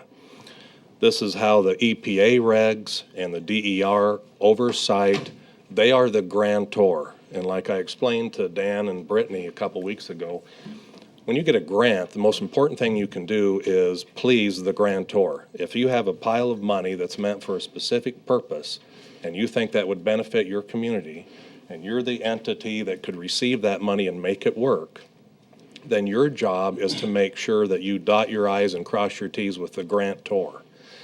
For lack of a better term, really, DENR is our grantor. They're the ultimate parent grantor of this project, if you will, and they're supervising to make sure we do it right. Their recommendation is to do it exactly as Brittany has placed in this memo and outline. So the Pennington County Commission has approved the overall plan. We like the concept of what is to be done on Spring Creek. The Pennington County Commission will approve and it will be brought to you to make any amendments to that plan as is recommended over time. Maybe there won't be any, but if there is, it'll come to you as a body. You have to enter the contracts to receive the money into the plan. And ultimately, you have the oversight over the budget where this revenue for the grant comes into and is spent. From that point, there's nothing different about this grant than any other grant. In our office, if we receive a grant from a criminal justice grant or whatever, we don't come before this body to ask if we can purchase a printer or a copier or do. What we have to do is please the grantor that we're using that money according to the grant. You obviously authorize us to apply for it, receive it. The auditor helps us create a line item, and it's part of our budget. That's where your involvement is. How we spend that money, where we spend that money, we need to satisfy the grantor or we're not going to get that grant anymore. And so what we've tried to do here is mesh all of those original ideas of the transparency and what role each entity has in making these things happen. Your role, I think, is very clearly delineated, identified in the early paragraphs of this memo. Each individual project does not come in front of the county commission. It goes through a vetting process with this advisory group, which I would strongly encourage you to have faith in and believe in. These are a lot of folks that are donating their time, and they have that expertise that I think we can rely on and be happy that we have them, fortunately, in our community to provide that kind of expertise and vet and look at each project. They make recommendations to the planning department who, in essence, approves those projects, but as we know and as you can read in the language here, ultimately the Department of Revenue is the final say. Department of Environment and Natural Resources is the final say, because they can stop these projects. Even if the Pennington County Planning Department sends those on to the Department of Environment and Natural Resources to look at, they are the final say. So you have all these checks and balances that I, again, would encourage you to have faith in and belief in all of those parties that are involved to only put forward the projects that meet the rankings and are meritorious to accomplish the project plan that you originally adopted. I think that's in place. It would clarify up. We wouldn't have this morass of maybe public body, not public body. It's confusing. It's been frustrating. DENR is frustrated that we haven't streamlined it like everyone else is doing it across the state. So I'm suggesting we step in line and do it as everyone else is doing it with all of these checks and balances in place. And I guess as far as the public involvement, the public is invited to attend and observe this advisory group in action. Listen to what they're talking about. That's the public involvement, but they're not a public body. They were never intended to be a public body and should not be a public body. So that's my recommendation. Mr. Chair, I have a Yes. question. Does the legislative audit look at how we spend these funds when they audit us each year? Yes, they have, not the past 2 years, the first year they do. He told me that they probably will audit at least every other year or every third year. So I'm assuming they'll audit this next year again, but they have once already. Okay. Mr. Chairman. Yes. So, a couple last meeting or 2 meetings ago, we changed the advisory group to task force, and now we're changing it back to advisory group. Yes, that was at the So we're recommendation. taking away the public input, public, what am I trying to say? It's not going to be a group subjected to 1-25. Correct. And task force is a term that's used in 125.1. And to create a public body, you have to create them either by ordinance, resolution, or statute, and they have to exercise some portion of the state sovereign powers. That's not what this advisory group was ever intended to be. That's not what the grantor is recommending, that you try to force them into being. So we're recommending that not happen and reverse that trend, if you will, and change it back to this language, which is consistent with what's going on. I'm having a tough time. I mean, transparency is a cute little word that we all throw around, and it really doesn't mean anything. And this says, the meeting's facilitator may close a portion of the meeting for good reason. What kind of a statement is that? For good reason? Well, this is, okay, let's put it this way. This body is intended to be a private body. Might as well be at my house, and I can tell you who comes in my house or not. That's the point here. This is not a public body. It was never intended to be a public body. But it's spending millions of dollars. By a lot of folks who are extremely educated and know what they're doing, from the advisory group to your department, to the Department of Environment and Natural Resources. We can't have faith and belief in those 3 checks and balances. I don't know what we can do. All right, thanks, Chair. Any other questions or comments? Well, let's hope that this settles this.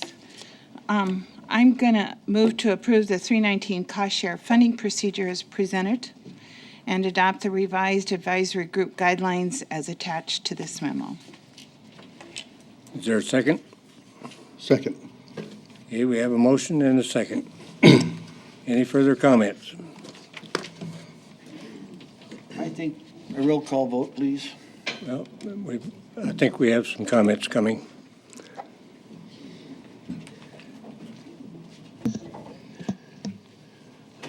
I almost had to pinch myself to make sure I was here, listening to the spin story. You are? I'm George Farabee, an American citizen, taxpayer, concerned citizen. Cannot believe what I just heard. But I made a couple of notes. Let me start with, we need to do what the rest of the state's been doing. Well, I just heard Ron Buskard say that he drove back from Sioux Falls at 75 miles an hour and everybody passed him. He followed the law and the rest of them didn't. So because the rest of the state is doing this, we should do it. Now that's an assertion that the rest of the state's doing this. There's no evidence provided whatsoever that the rest of the state's doing this. The only background for this is an assertion by Pete Jarvish from DNR, who has a vested interest. Pete Jarvish has a conflict of interest. His job's at stake, pushing these projects. Observe the advisory group in action. These folks have volunteered all their time. As I've said before to you folks, all but 3 of those advisory group members are government servants, federal, state, and local. So they're taking time off of work. They're not volunteers, they're volunteering their time away from work. So what are they doing at work? Anyway, that aside, I'd like to have somebody go down that list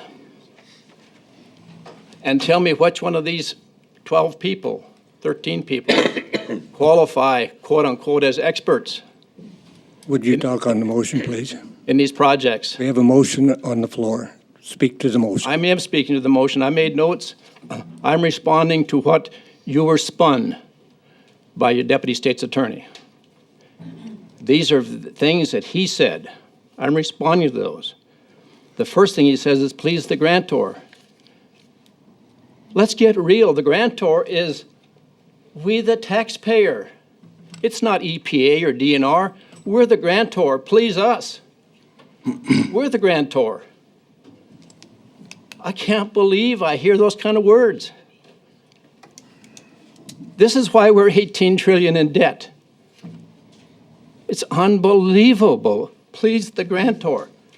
And if we don't know more grant money, well, I told you folks last fall that when the the 319 task force, the state of South Dakota, headed up by Jay Gilbertson, recommended no additional funding, 0 additional funding for the next cycle for Spring Creek. They advised for other projects, why I don't know. That's on record. No additional funding. Why do you suppose that group did that? One of the reasons they gave, or the biggest reason they gave, is there's nothing to show for the money. We have whizzed away $1 million on Spring Creek. That was in their report? Your words? That word, no, but obviously you're not able to quote what happened at a meeting 6 months ago. But not only the chairman, but one of the members of that chair, and I remember listening to him over the internet, saying, we need something to show for our money. That's why they recommended to the Board of Water and Natural Resources no additional funding, and there is no additional funding. Jay talks about vetting these projects before the group. Well, I've been to almost all the group meetings. I was barred from one, unconstitutionally barred from one, discriminated against. Anyway, that group, the only thing, they're a banking committee. I've yet to hear them talk about merits of the projects. Motion. No, it's not in the motion, and you either talk to the motion or sit down, please. Once again, and if you shut me up, I'll protest.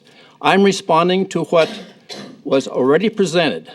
This is not on my initiative. I'm responding. Now, I'll leave you folks with this. You have a responsibility to oversee the expenditure of our dollars. So please, please retain, as long as this project continues, which shouldn't be too much longer, please retain control, oversight. Don't let the fox guard the chicken house. Thank you. Any further comments? Brittany. Good morning. My name is Gina, Gena, Parkhurst, Parkhurst.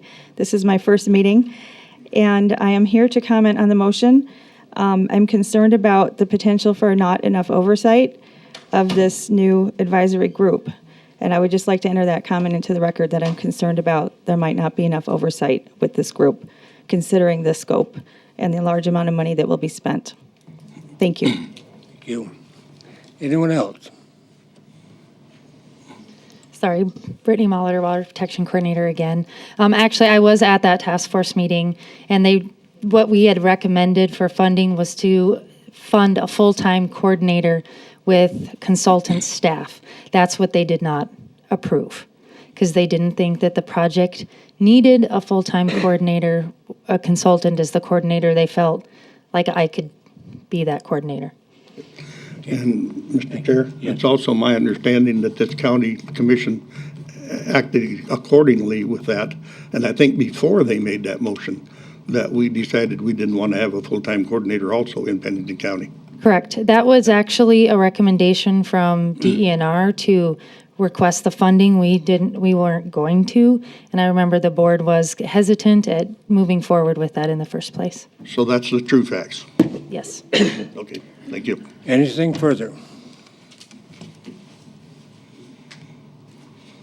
Hi, my name is Kathy Rice. I'm a business owner here in Pennington County, and just concerned with hearing that they want to take the grant money without supervised by you guys and have the authority to spend this the way they want to in this project with Spring Creek.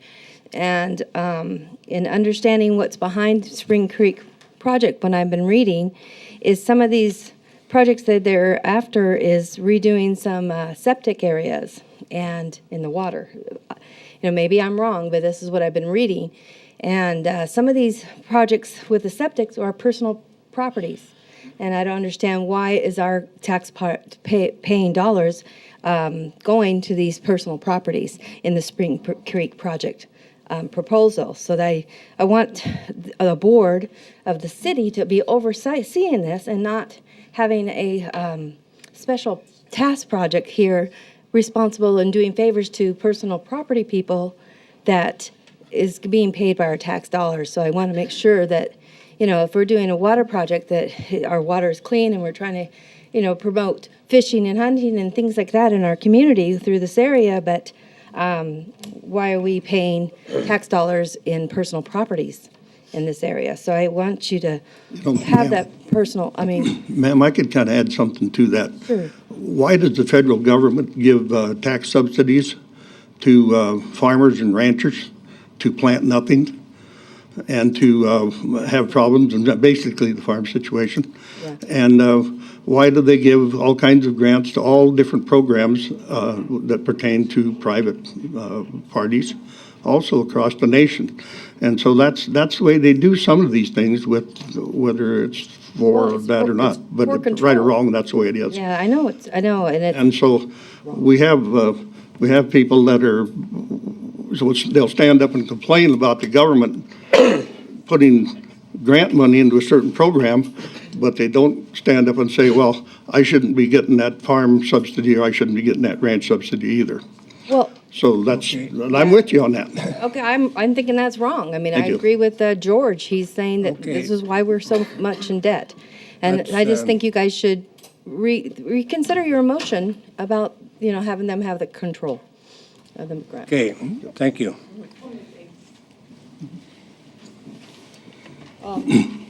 Deb Hadcock. I did go with Brittany and Pete the other day.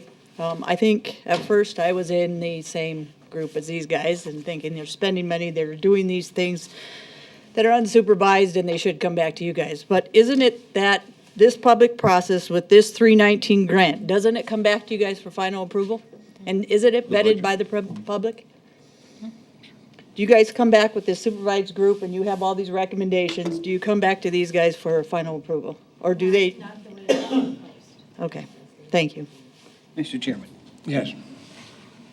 I appreciate Jay's work on this and Brittany's, and I have to agree with most of the things that they say, that the process, the way we're doing it might be a little more convoluted, and believe me, there's nobody in this room that would like to get rid of the 319 from our agenda more than me.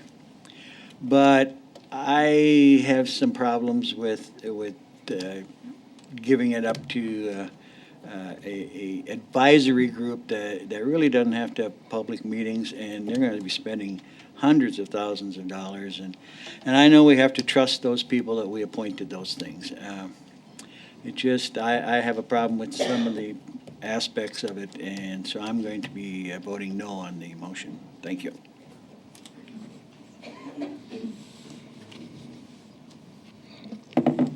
am Julie Mueller. I've been coming here for about a year on these meetings on and off. I again would like to oppose I'm not for this at all. The oversight concerns that I have are there are people on the advisory board that are also applicants to receive money for their personal property. I have looked at those applications. I was questioned on them last year, how I had gotten them, but anyone here can get them. I also would like to express my concern. Commissioner Holloway last year had also said when there was a $43,000 property, and the man is a financial guru in Sioux Falls, which is fine, but he was applying for $42,897 of this grant money, which is our money. I'd pull out a wallet if I had one. And if it wasn't for our opposition to this, he would have gotten that money. And I think we got him down to $23,000. And I've been there and I've seen these big, beautiful boulders we're putting in. That's beside the point. I just want you to know that I do not feel that when we write checks to RESPEC, and that was another concern one of you had last year. I think you agreed, Commissioner Buskerud, that it was landscaping. I think Don Holloway was the one that was concerned with these blank checks we're writing, and there's no breakdown to any of us taxpayers on how that money's being spent. And those are big concerns. These are our tax dollars we're talking about. This country is in debt, and these are the kind of programs that shouldn't exist to this extent. After I spoke last time, I was sent a letter to get my septic system in compliance. These people have septic systems, and they've been, on this list for 4 years, and they haven't had to do anything with theirs. I was sent a certified mail. I had to comply within a certain amount of time. I am not comfortable with who is running the show. I am not comfortable with how our money's being spent, and I'm not comfortable with some of the tone that we receive back from those of us who are opposing this. So thank you, and please consider possibly using this EPA money if you really have to have this grant money, which you want. So evidently, if we don't spend it, somebody else will get it, which was said last year. Then why can't it go into a bank form and let these people who need to bring their properties into compliance on Spring Creek that can't afford this themselves, why can't they borrow the money at 2% interest and pay for their own property and their own problems? Thank you. Anything further? I just have a couple of, Brittany. yeah, pardon? My name is Florence Thompson. I'm a resident at Caputa, a rural resident. And I think that the commission needs to keep control of these projects. You are the elected officials. We don't want to see layers and layers and layers of bureaucracy. Bureaucracy tends to be unaccountable. And I think the commission has the responsibility to maintain the control. So I would like to see it kept with the commission. Okay. Brittany? Just a few points. Our advisory group meetings have always been open. I have information on the website. I update the website regularly about what's going on the project areas. As far as the septic information, almost all the landowners, I have a map, have received letters. The way that the 319 grant is set up, we can't discriminate. That's not the way that it is. We can't say, you know, you need to do it with this and you need to do it with that. It's the way that our plan is set up. That's the way that we have to allocate funds. The 319 grant isn't set up to do it that way, essentially. But I guess I just wanted to clarify that the people in the watershed have received letters. There are people in the watershed that have fixed their systems without grant money on their own. They've went through the procedure. Brittany, Yes. has any of the people that have applied for 319 funds for septic, have they been sent letters to tell them to get? Some of them have, yes. And what kind of a time frame do we give people to fix their septics when we send that out? We typically work with the landowners. There's a lot of factors that come into play as far as getting them fixed. The majority of it is weather and access is the biggest thing. Some of it is funding. Some of them do ask for some time to get funds. Some of them do ask to wait to see if they get approved for the project. They do, and some of them say, no, we'll just fix it, and they fix it themselves. So there's kind of I mean, it just depends, I guess, is the, Be able to qualify under the 319, they have to be within a certain distance from the creek, is that it? correct, they have to, in our ranking sheet, the majority of them, we actually have quite a few of them right now that we've received, and almost all of them are within a couple hundred feet of the creek, if not within 100 feet. Right. Correct, right now. Thank you. Bruce Meister. Excuse me. I think that the county commissioners need to keep the oversight of this operation. Brittany says that their meetings are open. The state's attorney says they do not have to be open. That was never meant to be a public thing. So the county commissioners have the power to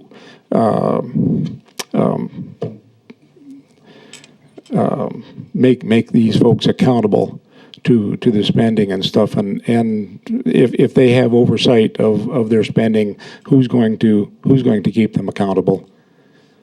Because I have no power other than through you guys to keep them accountable.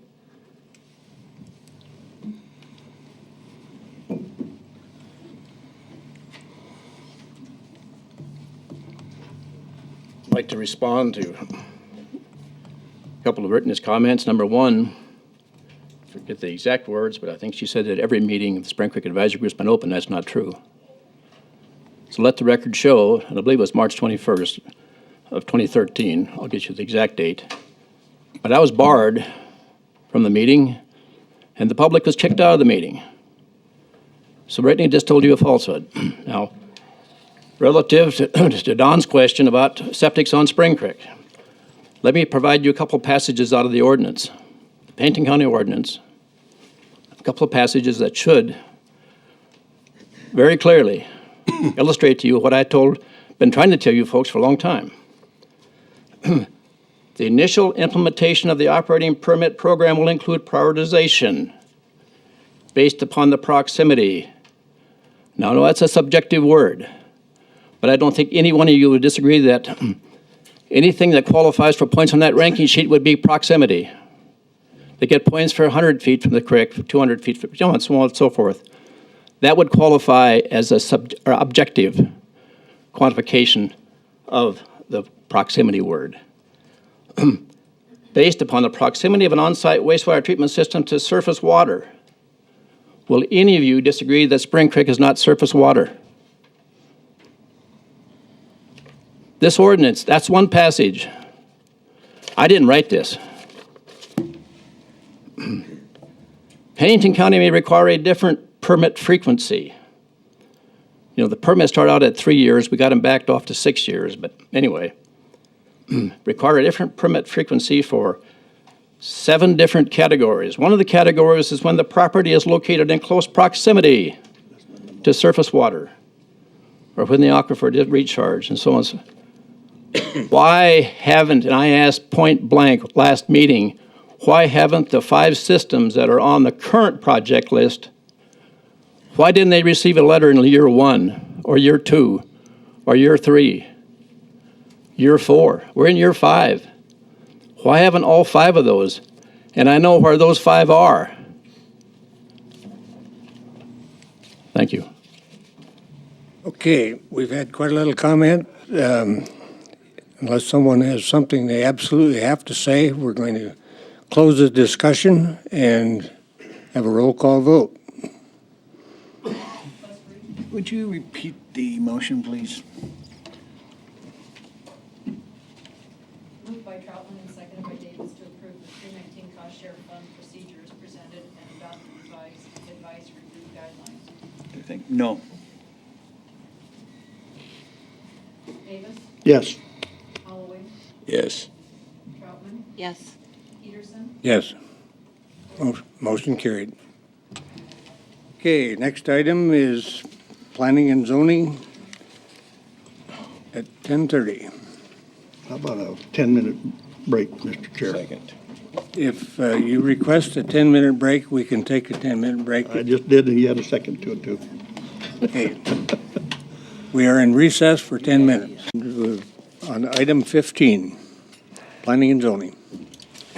Good morning, Dan Jennison, Pennington County Planning Director. The Board of Commissioners uses the consent agenda to act on non-controversial and routine planning and zoning items quickly. The consent agenda is acted upon by one motion and a vote of the board. Items may be removed from the consent agenda and placed on the regular agenda at the request of a board member or a citizen. The consent agenda for planning and zoning contains the following items. Layout plat 1414, Celia Bradley, Jim Peterson as the agent, and approval is recommended with conditions. Item D is a layout plat 1415 for Dallas and Mary Dietrich, and approval is recommended.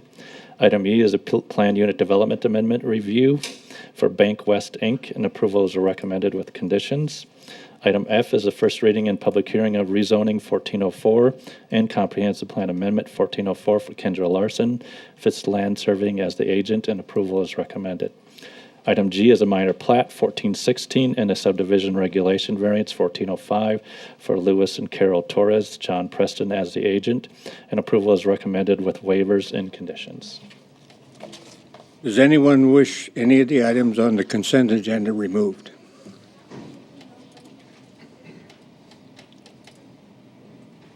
If not, do we have a motion? I move to approve the consent agenda as presented. Second. Motion and a second to approve the consent agenda as amended, or as presented. Any discussion? Hearing none, those in favor of the motion say aye. Aye. Opposed? Motion carried. We're now on item H. PJ Conover, Assistant Director, Planning Department. Mr. Commissioners, fellow commissioners, we have Plan Unit Development 1402 to rezone 5.42 acres of low-density residential to a planned unit development to allow vacation home rental. The applicant is Lynn Kinsley, the owner, Bernard Incorporated. Its existing land use is residential, and its utilities are community well and private septic. The purpose of the application is to create a planned unit development, or PUD, overlay in a low-density residential district to allow for a 7-bedroom vacation home rental. Just a little bit of history on the property. It was first owned by Jack and Betty Sagdalin, thank you for the correction. Building permit was applied for in 2000 for 4,000 square feet of finished space, and a sewage disposal permit was obtained at the same time, which was approved for 4 bedrooms. Since that time, that the single-family residence was built, a CUP was obtained for a studio apartment above the attached 3-car garage that was built prior to the CUP being approved, but the CUP was approved eventually with 3 conditions, and one of the conditions being that no garbage disposal be allowed in either the studio apartment or in the house, and that'll come into play later, which is why I'm mentioning that now. Also, it should be known that if this PUD 1402 that we're looking at this time is approved, that the conditional use permit for the studio apartment will be revoked, as that studio apartment will be absorbed into the PUD. The builder of the house and the owner of Premier Homes, James L. Hansen, purchased the home, and after purchasing the home, built a 28 by 40-foot detached garage. It is unfinished space upstairs and downstairs. In 2005 and 2009, they applied for a sewage disposal permit for a 1,000-gallon holding tank. As of the records in our office, that tank had not been built, but new information has come to us that that tank was installed, and we'll get into that later. Also, under the ownership of the Hansons, 2,300 square feet of unfinished space in the house was finished without a permit. So what we're looking at right now is a 6,300 square foot single-family residence with 7 bedrooms, with an attached 3-car garage and a detached 3-car garage with unfinished space. In 2012, the applicant, Lynn Kinsley, purchased a residence from the Hansons. In 2013, Miss Kinsley phoned our office because she was interested in using the home as a vacation home rental, because during the discussions during the closure of the house, she was told that she could use the house as a vacation home rental. At that time, staff did research into the property and noticed a number of concerns and some violations. Since that time, Ms. Kinsley has worked diligently with our office to correct those violations. One of those being that a 7-bedroom house in Pennington County for a vacation home is not allowed. So in May of this year, Ms. Kinsley worked with Director Jennison to move for a ordinance amendment to allow 7 bedrooms instead of 5 in Pennington County. On May 12th, the Planning Commission denied that request, and again on May 20th, the Board of Commissioners denied that request. It should be noted, which is why we're here today, that on May 12th, Director Jennison mentioned that possibly she could pursue a planned unit development for 7-bedroom vacation home. And the Planning Commission, the consensus of the group was that would be a good idea. So getting with the environmental planner, she did some calculations and determined that the existing house and existing septic, 7 bedrooms would be allowed. So, which is why we moved forward with the planned unit development and why we're here today. Vacation homes are allowed in planned unit developments, and the applicant appears to be meeting all the intent of the planned unit development overlay in a low-density residential district. She has local contacts. She has the lodging license from the state of South Dakota. She has a sales tax license. And in the most recent vacation home inspection in October of 23rd of last year, the property scored 100%. The staff report was routed through the interdepartmental review, and nothing of significance has come up. Recently, we have asked the applicant to have the state of South Dakota DENR, Scott Hipple, who is an environmental specialist who our office relies on as the definitive source for information for sewage and septic. And he did some research into the property and has determined that the septic system is sized for 5 bedrooms and a maximum of 10 people. We originally recommend approval with 24 conditions. However, we'd like to change condition number 2, which is on page 7 of 9 of the staff report, to simply read that the septic system be upgraded to allow for 7 bedrooms, which would be in harmony with the planned unit development request. And we'd like to add a 25th condition, which says that until the septic system is upgraded to allow for the use of 7 bedrooms, the PUD be limited to a maximum of 10 people until a letter is received from the South Dakota DENR stating the maximum number of allowable occupants. Also included in your packets are a number of letters of concern and also a letter of support. And if you have any questions, I'll entertain those at this time. Any questions? I do have a question for PJ. On condition number 21, it says the planning director may allow additional development or construction which is consistent with the existing development on this property, significant changes in the uses or impacts on adjacent land, et cetera, et cetera. Can I have a little better explanation of what you would consider something that you could approve? If they wanted a building permit for like a small storage shed on the property, that would be something that is typical of a normal residential type use. That would be something that we'd just do administratively. But if they wanted to add like another bedroom, or if they wanted to finish off the space above the detached garage, that would be something we'd send back through the Planning Commission and then back through County Board. Okay. That would be a significant change. Okay, so the fact that it's a PUD would still not overshadow what you normally would do in a residential kind of thing? Correct, yes. Okay. It also should be noted that the applicant is in the room today, and there are a number of individuals here that would like to speak on this.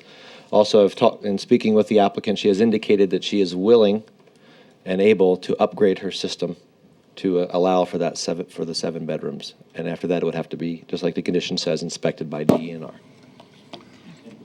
And by staff, thank you. Mr. Chair? Yes. PJ? Yes, sir. What is there now for a septic tank? What is there currently, size?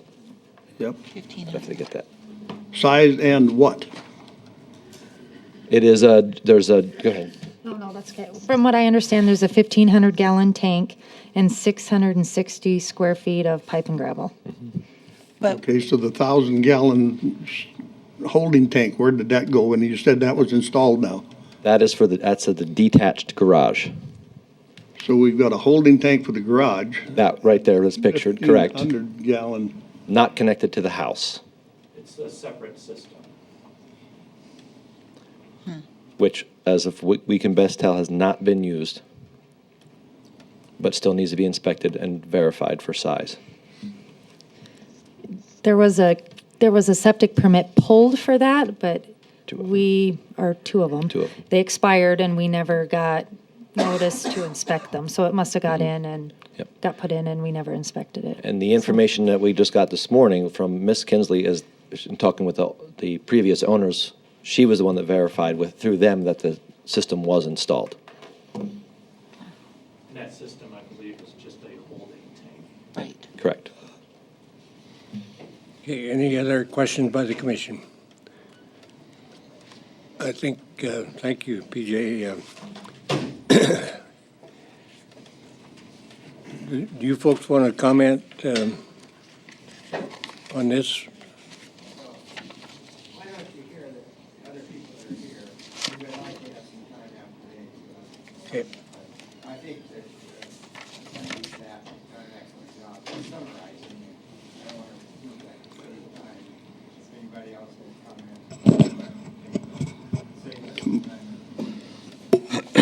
Thank you. Anyone else have comments they wish to make on this issue? If you do, please come forward and state your name. Morning, Commissioners. My name is Matt Jackson. My wife Kathy and I own Lot 7, which is directly across from the property for this proposed planned unit development.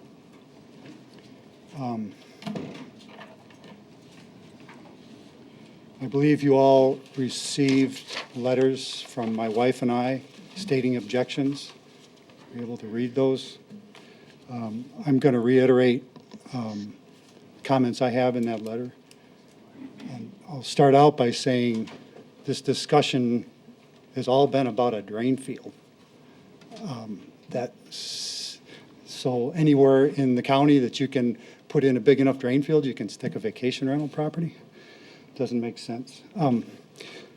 I wrote my comments down so I could stay on track.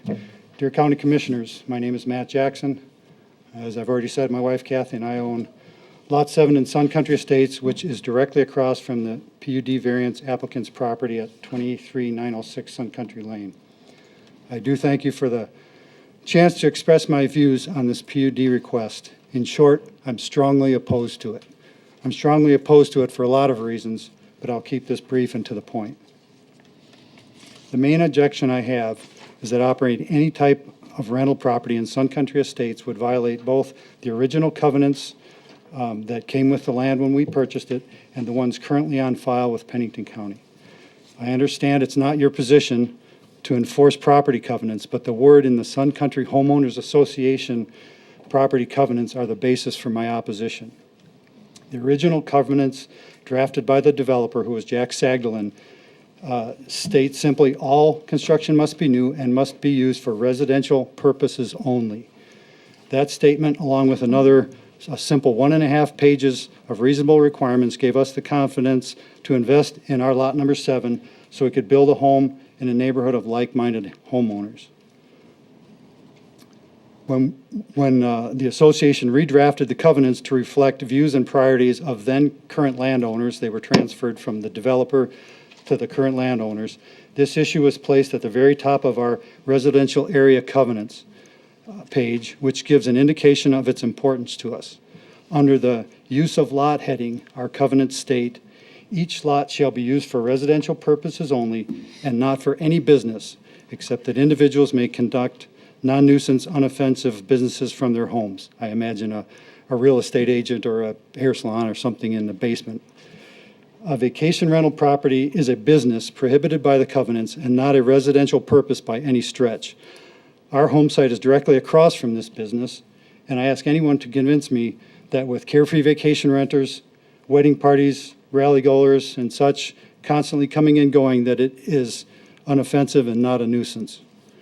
Even though it's not your job to enforce covenants, your vote can override a majority vote of those who live at Sun Country Estates to decide what residential purposes only and non-nuisance mean. Are homeowners to be forced to subsidize a 7-bedroom vacation home rental run by Vennard Incorporated against the intended use of their property as outlined in legally filed covenants because Pennington County defines residential use only and non-nuisance business differently than those who have invested a lot of their hard-earned money in property at Sun Country? Another big problem I have with this PUD request is the costs it would impose on the other 7 landowners.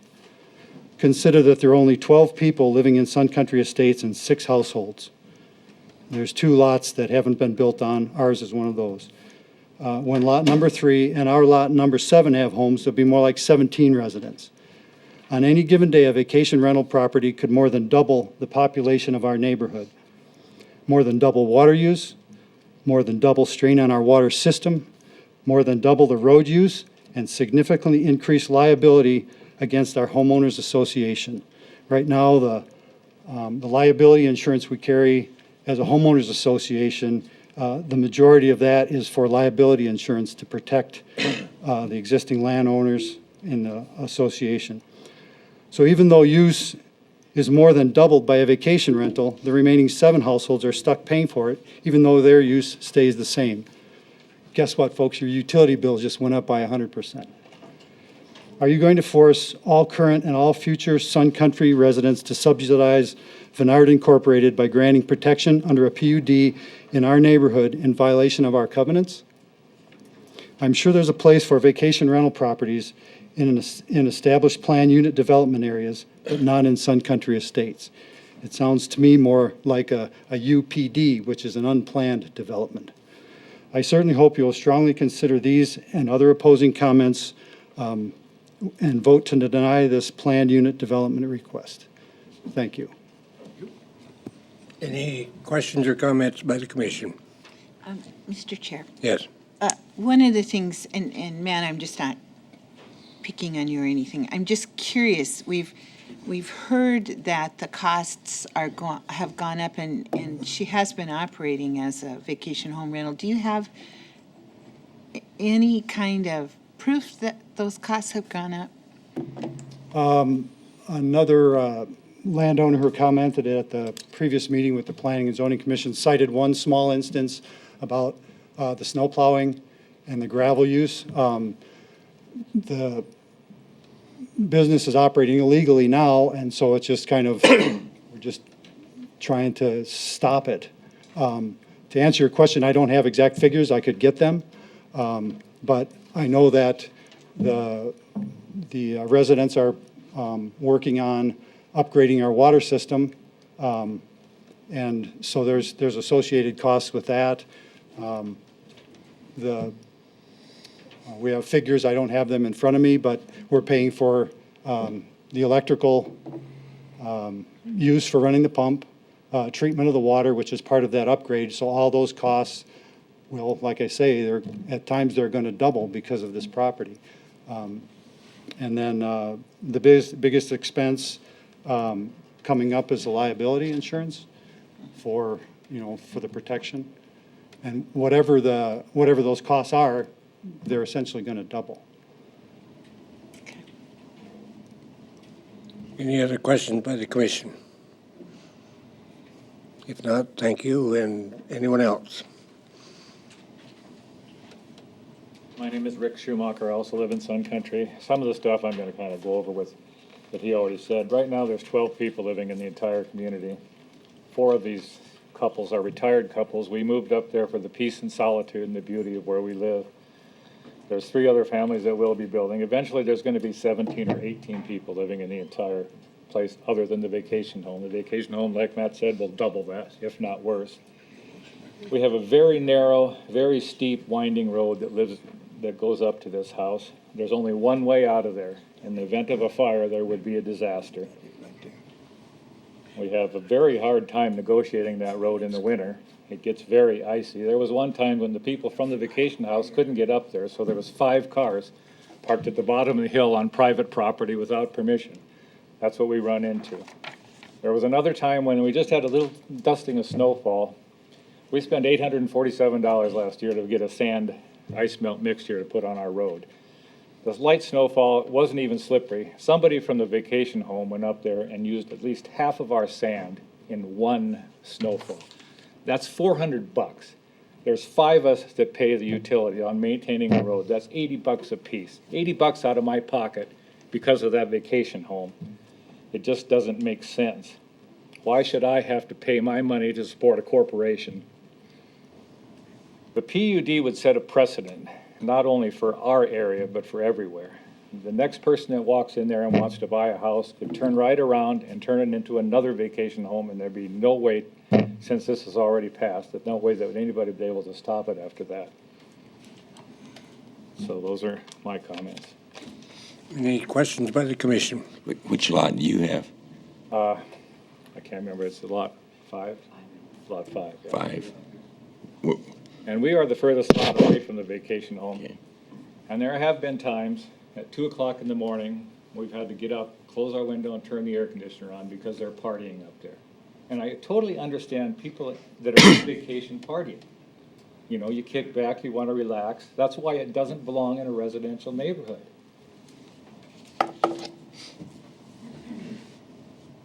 Now, one other thing I might mention, I've also had a problem with people trespassing. They come from the vacation home and they wander around. We've got a beautiful area, you know. And so they come down, they want to go anywhere they want to. Lynn said she was going to tell people to stay out of there, but that hasn't worked. Last fall, we had a lady jogging through the property. If you saw the paper this morning, the young lady that got bit by a rattlesnake, that's what happens when you run through tall grass. They run through that grass on that property and get by a rattlesnake. Who are they going to sue? They're not going to sue Lynn. They're going to sue whoever owns that property, even though they've been told to stay off of it. Any other questions or comments? PJ, can you show me where Matt's property is? Which one of those is Matt's? No, that's Rick's. Matt? Yeah. I can show you if. Yeah. This is it's the subject property. Ours is this lot right here. So it's Okay. bordered all along here, directly across. Okay.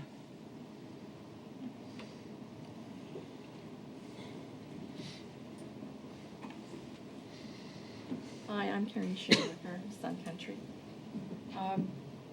Lynn attended a homeowners association meeting in the summer of 2012, and she was told then that there had been new ordinances passed for vacation homes. We told her that now people that wanted vacation homes needed a CUP. They needed to go through the process. This was back over 2 years ago that she was given this information. We also told her that we had problems with the previous owner operating a vacation home up there because it didn't meet Pennington County ordinance on vacation homes. Lynn told me at this first meeting that they had tried to purchase a home in another development as a vacation home. They were denied that purchase because the homeowners got together quickly and passed new covenants not allowing vacation homes. We were not told that this home was being sold as a business, as a vacation home. We were not given the opportunity to change our covenants, to protect ourselves, to keep us as single-family residences. The detached garage that has the holding tank, that was approved by the Homeowners Association as just a garage for the Hanson's equipment that he uses in building his homes. We were not told that there was a holding tank of any kind in there. He was told he could not use any of that space for guests, make them bedrooms or anything like that. So we were surprised that there's even a holding tank up there. We didn't know about the RV hookups that were up there either. That's something that would have had to been approved by the homeowners. We didn't even know it was up there. The large entertaining deck that she advertises can hold 20 or some people. There's like 20 some seats up there. is actually located on the front of the house, on the east side of the house. So it's right across the street from Matt's property. It looks down, since it's 2 stories up, it looks down onto Matt's yard is what it does. It's very noisy because of the lay of the land up there. You get 20 people up there enjoying themselves. It goes down the properties. It's very noisy. When we have looked on the internet for the advertisement for this home, right now they're advertising that you can have 20 plus people stay up there, and you can invite guests up there also. At the end of June, they had a group of people staying up there that rented a full-size tour bus, like the talk tour buses that hold 40, 50 people, to take their guest in and out of the property to visit the hills. Our road is not wide enough for a tour bus and a car. If we were to have met this tour bus on the road, one of us would have had to back up until we got back down to the highway to leave the area. It's little things like that are happening. There's just really no control. There's no oversight. And this is a neighborhood of retired people, and we've got somebody that wants to totally change the feel of this quiet little place that we want to spend the rest of our lives on. I hope that you will consider what the rest of the residents wish for this little neighborhood to be, and you will deny the PUD. Thank you. Which lot do you have? Which lot? We're at the end. We're at the cul-de-sac. We're down the hill. The vacation home sets up on the top of the hill. All the properties are down below them.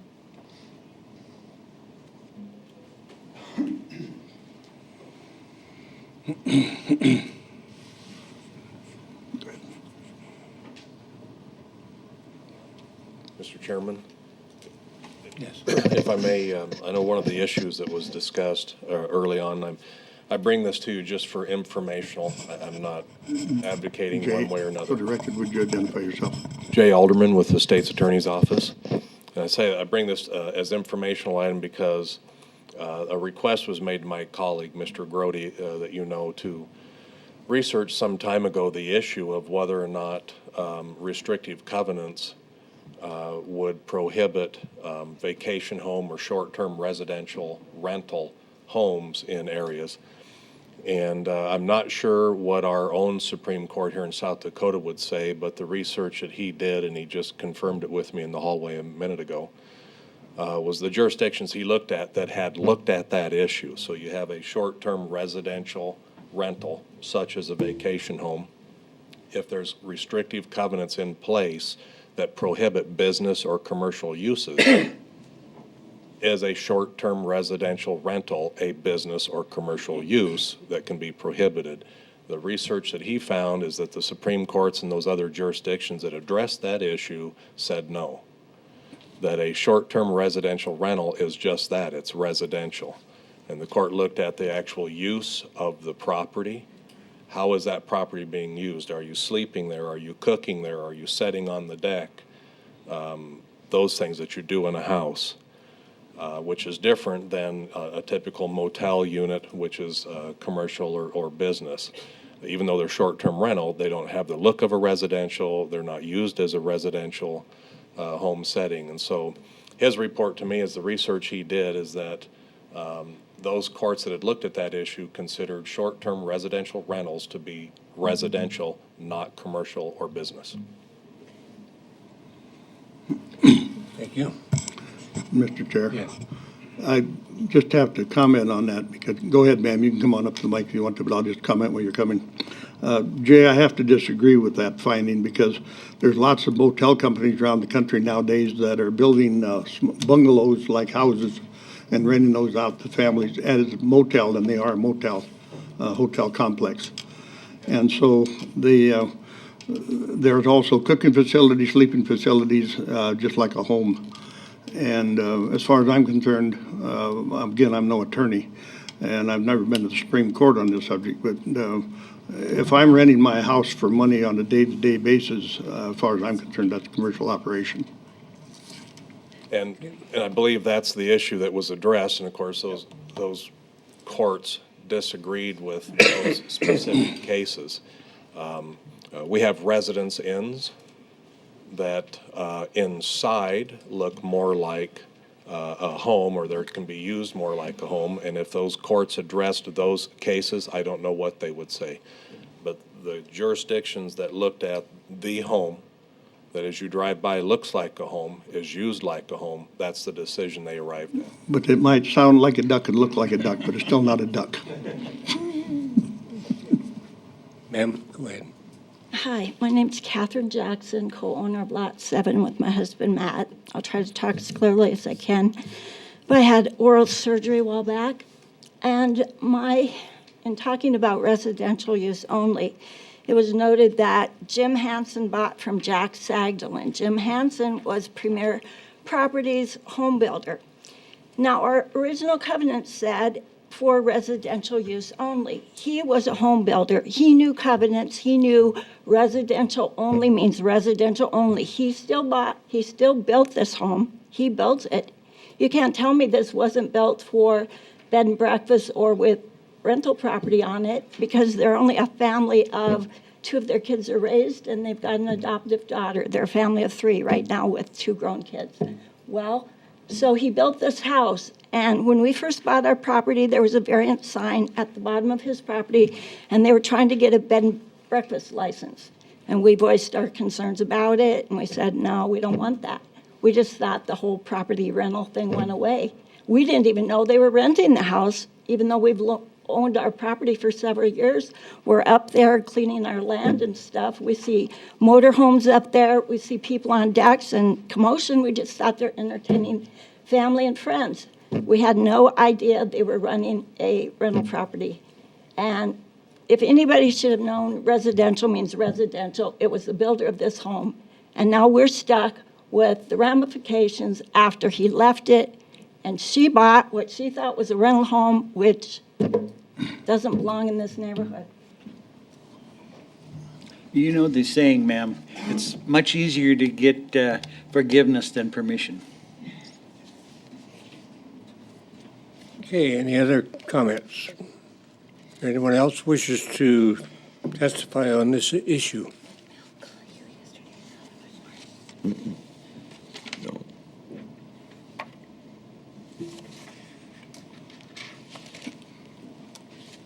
Commissioners, this is Lynn Kinsley. I've asked her to come forward here and comment on some of it because she's a little more familiar with the property and what's happened there. I did want to, I think it's been pretty well, the staff has done an excellent job of analyzing it and the history. And in the staff report, you find that there's 24, now 25 conditions. And that looks like a lot of conditions to me. But she has indicated that she is willing to go along with that and abide by those 25 conditions. And really what the planning staff has done here is they've put a lot of conditions in that that are there to protect the residents. And so I think really you look at those 25 conditions, they go a long ways toward covering the complaints that you've heard here today. Now, obviously, Lynn is going to see that they pay their share of the cost. And so that's not a big issue, I don't think. Well, first of all, before I go any further, I'd just like to have her comment directly on that, and then I have some more comments. Go ahead. Yes, some comments that you have. Okay. First of all, before she proceeds, identify This is yourself. Mel Wedmore. Okay, and you identify And yourself. I'm Lynn Kinsley. Yep. Well, first of all, the house is only used 4 months approximately, sometimes less of the year. Whereas if the house was full, like a family of 10 or 12 living there, which it would easily service, then it would be 365 days instead of the 4 months of use of the water. I think that they're actually getting a break on it not being all the time or a large family there living. Mrs. Jackson indicated to us that she wasn't bothered by the house being rented when the Hansons lived there, when she didn't know about it. Nothing bothered her at that point, but it bothers her now that she knows about it. She mentioned that. Whenever I have stayed up there, and I stay up there quite a bit, the road noise is enough. It comes up from Highway 16 that you cannot keep your windows open in the summertime unless you want to listen, especially now, to the motorcycles going by. The bus that Karen Schumacher talked about only had 14 people in it. They had looked at getting a van, and they had too much luggage for a van, so they took a small bus. It wasn't 30 or 40 people, as she indicated. The snow plowing issue, if there was a family living in the house all year round, the snow plowing would also be done for the Lemke family, as she is a doctor and they have 2 kids that are in school. I don't see that the plowing of the road would be any different. They never mentioned that of the months when we don't use electricity for water or the water. There's many months we don't use any. And, I think that's being missed. I think we are probably using less, but they don't want to put in the expense of metering, I understand. So we don't know exactly what anybody's using. How many people were there, the people that you bought from? How many people did they have in the house? 14 people lived in there when we went to look at the house. Well, this is Bike Week. How many people do you have there during Bike Week? 8. And so,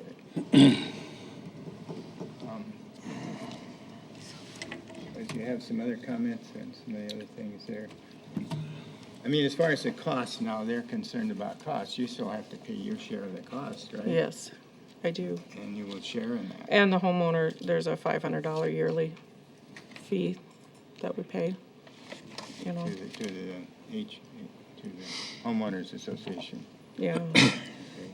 They mentioned that every few days another group of 20 people come in, but when it sits vacant for 8 months out of the year, I mean, it's not every few days.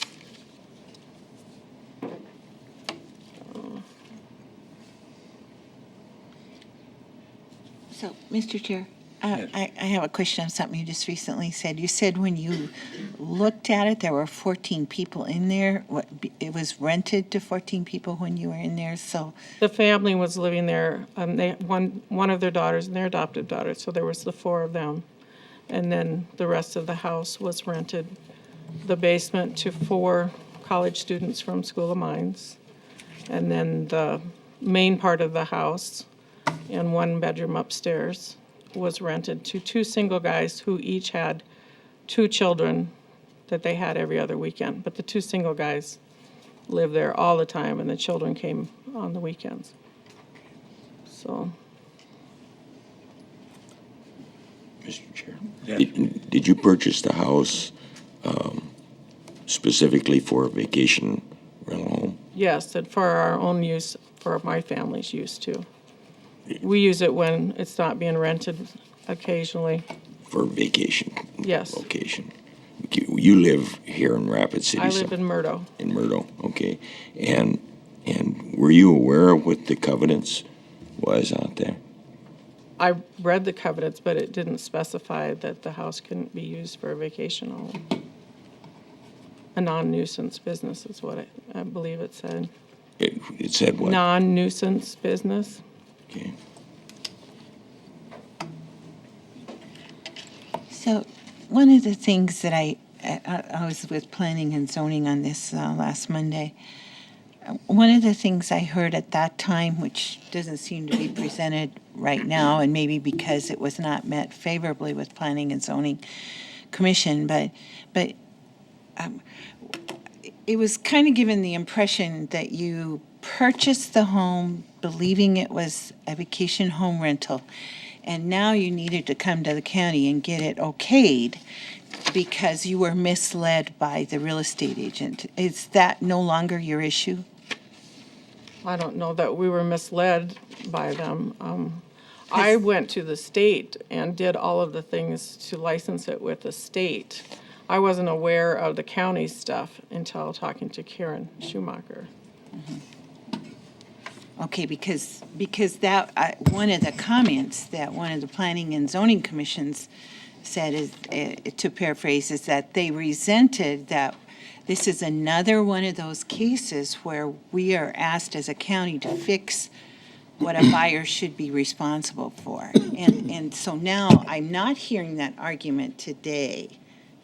Well, I've tried to do everything that's been asked. That's not of what me. I'm asking. Okay. Well, what am I missing? Yeah. Her question's a little different than what you're addressing. Okay. Just to clarify here a little bit, they were given, they bought it as a vacation home, rental vacation home. No question about that, or they wouldn't have bought it. And they were led to believe that it had been used as a vacation home over a period of time. And so they were misled in that regard. And the realtor advertised it as a vacation home, as I recall, or suitable for that. So really what you have there is they went in there totally, well, not realizing. I will say this about Lynn. She's been very proactive about trying to do everything. First, she went to the state, and they gave her a certificate of, what do you call it? Vacation home Yeah, license. For a vacation home. And a tax license. And a tax license, and then they came out and inspected them, and they passed, as the staff said, 100% on being suitable for the inspection. And and not only that, they gave her a summary, and I have it there somewhere, of the rental income and the vacation home income that they'd gotten the year before they purchased it, in the year 2011. So as I understand, this home was built in about the year 2001, 2002. So it had been there a long time, and apparently, and if you will go up and visit the property, you would be amazed. I was really amazed when I visited it. First of all, when they talk about noise, it's very close to Highway 16, and you hear a tremendous amount of highway noise up there. So and the way the backyard is, you come up and you come around behind the house, and I looked around the neighborhood, and I could hardly see anybody else. There's so much timber around there. It's very heavily timbered in that area. And I was able to, through the trees over there was a house way over there that I just got a glimpse of. And I couldn't see any of the, down in, I think it would be Shoemakers, and who else is down there? McCoy's. And I couldn't even see that until I came down to the end of the driveway coming onto the road. I did try to get a picture of, because the Jackson lot, they've been quite vocal in their opposition, both at planning and here today. It's kind of interesting that he says that he's an owner. Actually, they bought the property, they bought this bare lot that sits across the road from the Kinsley property, and I think they bought that in 2000. So it's been a bare lot for about 13 years. And they've been there knowing what was going on. If you look at this house, the thing that really impressed me, when I went up there, I couldn't believe how big this house was. And why anybody would think, as they watched it be built, that this would be a single-family residence, it just boggles my mind, really. But anyway, they bought it jointly, and then and I have the deed here. And then in 2009, it was put into the wife's name only. And oh yeah, here I have a list of the income that they represented to the people for rental. when they bought it. So they went into it very clearly with a misunderstanding, and now they've tried to clean up. One of the things they've had to do is, he had never finished the building permit on 2,000 square feet, the person that built it. So she's gone in and paid the building permit. How much was that? $1,950. Went paid $1,950 to clean up a mess of the former owner. She's paid, how much did you pay? Back in May, as I understand it, there was thinking that she would come in and they would amend the ordinance in regard to the number of bedrooms. Well, then the feeling was with this commission and with the planning commission that a planned unit development would be the proper way to go. And so they have done this. They have went back, started over again with planning, and you've heard the staff report here. They've gone into it in great detail. They have addressed an awful lot of issues, 25 conditions. Personally, in 50 years, I've never seen that many conditions on use of a property. Mr. Chair, can we get to the point in this conversation? I mean, it's high noon. Okay. Well, I just want to say that I feel that the staff, I'll wind up here. I feel that the staff has done a good job. They've recommended it. They put conditions on it to protect the neighborhood, and that's the whole purpose of those. It puts quite a burden on these people, but they're willing to take that burden and to pay their share of the costs. And so a lot of some of the things are inaccurate. Actually, one thing I do want to point out, there was a statement made in some of the comments that the new zoning ordinance was enforced when they bought the property. It wasn't. They bought the property in March of 2012, took possession on April 1.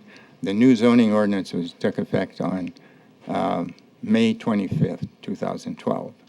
So that's an inaccurate on it, in that they bought the property before the new zoning ordinance was put into force. But I would hope that you give this serious consideration, because you leave these people, she's tried very hard to, you went right to the planning people and asked them what you needed to do.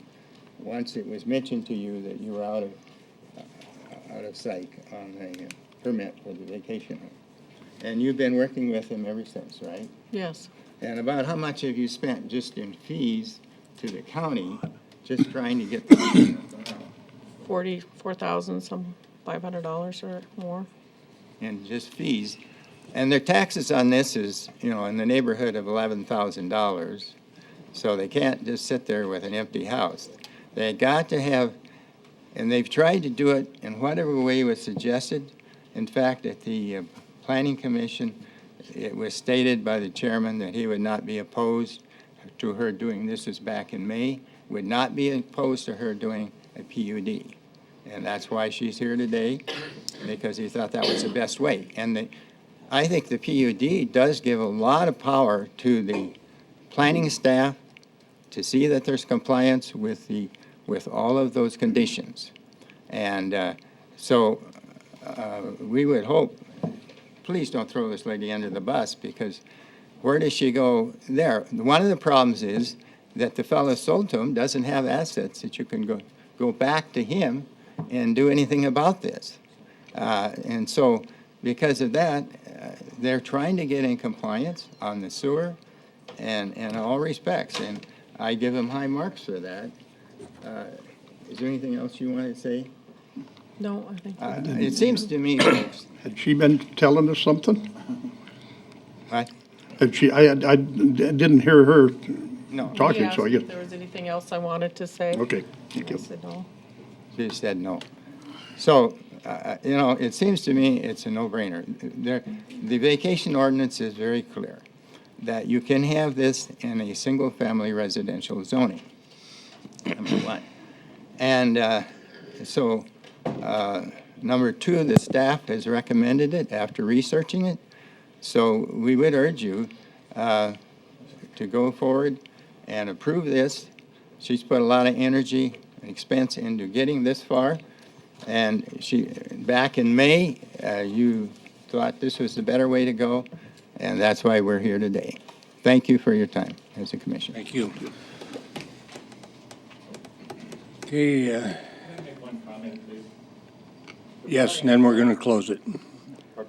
Go ahead, and then we're going to close. Voted to not deny, recommending it. It was not approved. Also, Lynn said that they only use this house for 4 months out of the year. They use that house all year long. There were people up there all winter long. And I want to explain why our snow plowing is going to get so ridiculously high now. In the past, Mark Lemke and I have plowed the road with ATVs. It does a good job, but it doesn't do a good enough job. Now we're going to be looking at liability issues of people going up there. Neither one of us are going to plow anymore. So we're going to have to hire an outside plowing outfit. And the last time we did that, it was $3,800 for the year, divided by 5, the people that are paying for the plowing. So that right there is a fortune. No, ma'am, I just want to clarify, she said that I didn't have a problem with Hanson's and all the people up there. First of all, we didn't know it was a rental property, but the comment about we're at our property, cleaning our property, it's one thing to give and take with neighbors. You know, your neighbors have friends come over. Your neighbors might have a friend that pulls a camper up and stops and visits them. It's one thing to put up with people you're thinking are your neighbors, having friends and family stay and come over. It's another thing to put up with the noise, commotion, and trailers. They had hookups for RVs up there. And just because they said they're going to cap them, who's going to regulate and enforce these people into compliance of the 25 regulations? okay. Discussion is closed on this issue, and commission action is what we're looking at. Does anyone have a motion they wish to make? Or does anyone have, on the commission, have questions specifically for the staff? Mr. Chair, Yes. I would make a motion to sustain staff's recommendation and not staff, but planning commission, and deny the application for this PUD. Second. Okay, we have a motion and a second. Any further discussion? Just one, Mr. Chairman. I know, and we've said it many times, that we are not in the business to enforce covenants on land. But, you know, I think they have to fit into our discussion somewhat. And when you get vacation rental homes in the middle of people's property who they bought with the hope and the realization that it's a residential area, it's not going to be used for partying. And I feel sorry for this lady. She's tried to do her best, and she kind of got caught in a bad position, but it's not our job to protect her. It's our job to protect everybody out there as well as we can. So I'm going to vote in favor of the motion to deny. Any other comments? Roll call, please. I would like to comment prior to the vote, and that is when Commissioner Buskerud mentioned it's our job to protect, is it our job to protect everyone except a new buyer who had wrong information? Yes, Okay. that's my answer. Mr. Chair? Yes. I believe you protect the majority, and majority rules in this country. It's not one person doesn't overpower the rest of them, except one person that I know that comes to one of these meetings every now and then. We probably could share our philosophy for hours here, but we do have a motion and a second and a request for a roll call vote, so if you would, please. Yes. Yes. Yes. Yes. No. Motion carried. Okay. Item I. Item I is the first reading and a public hearing of ordinance amendment 1404, Pennington County. This is to amend section 319C5 regarding vacation home rentals. Planning Commission did recommend approval of this ordinance amendment. And I believe you all got the handout that was just handed out. What was approved by Planning Commission was the conditional use. I'll go through the exact reading of it. Conditional use permits for VHRs in general ag districts, limited ag districts, and low-density residential districts are transferable. The CUP holder shall apply for transfer of the CUP with the Planning Department prior to sale or transfer of ownership of the property. The CUP then is reviewed by the Planning Commission.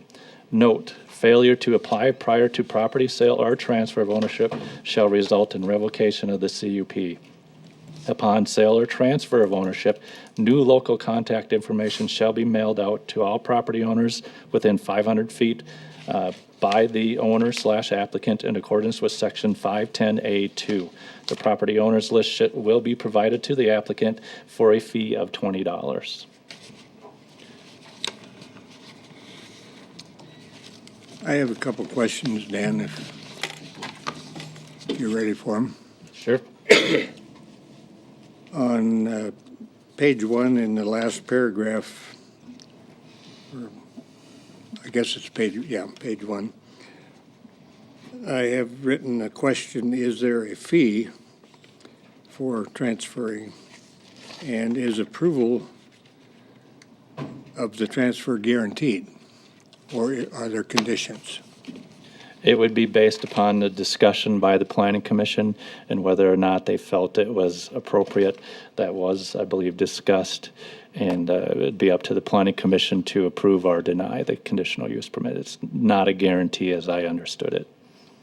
And I do want to add, there is one sentence that needs to be added to this motion, and it says conditional use permits for VHRs in suburban residential districts shall be revoked upon sale or transfer of ownership of the property. That needs to be added to that top of the motion, and that's what was passed by the Planning Commission. I apologize. Okay, but I want to continue here. Based on our experience with the last issue, in terms of the vulnerability of a buyer or the opportunity for incomplete communication, if the provisions are not followed and the new owner says, hey, I didn't know about that, but I do want to apply, can they do so? If it's zoned correctly, yes. But it doesn't say that in the ordinance. And my point is that in both cases, if the ordinance becomes an instruction and it's communicating to a citizen, these are the processes you go through to get from here to here. It strikes me that there would be an advantage for some additional words in this ordinance. The rest of the ordinance does contain, there are allowed uses that are allowed in each zoning district.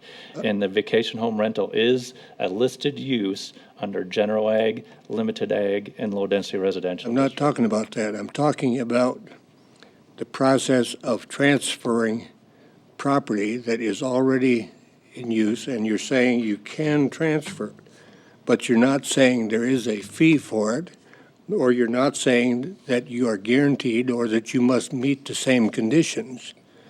And you're not saying if I miss part of the process, can I fill out a new piece of paper, pay the fee, and get a CUP for a vacation rental home? It doesn't say that in here.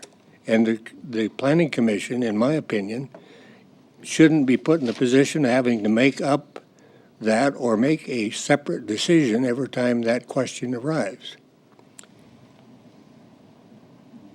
I don't think the wording is as complete as it could be, and if there's not a crisis, I think, and Jay's kind of studying here, maybe I'm completely off the track, but I'm definitely a proponent of making things name's Jay Alderman with the State's Attorney's Office.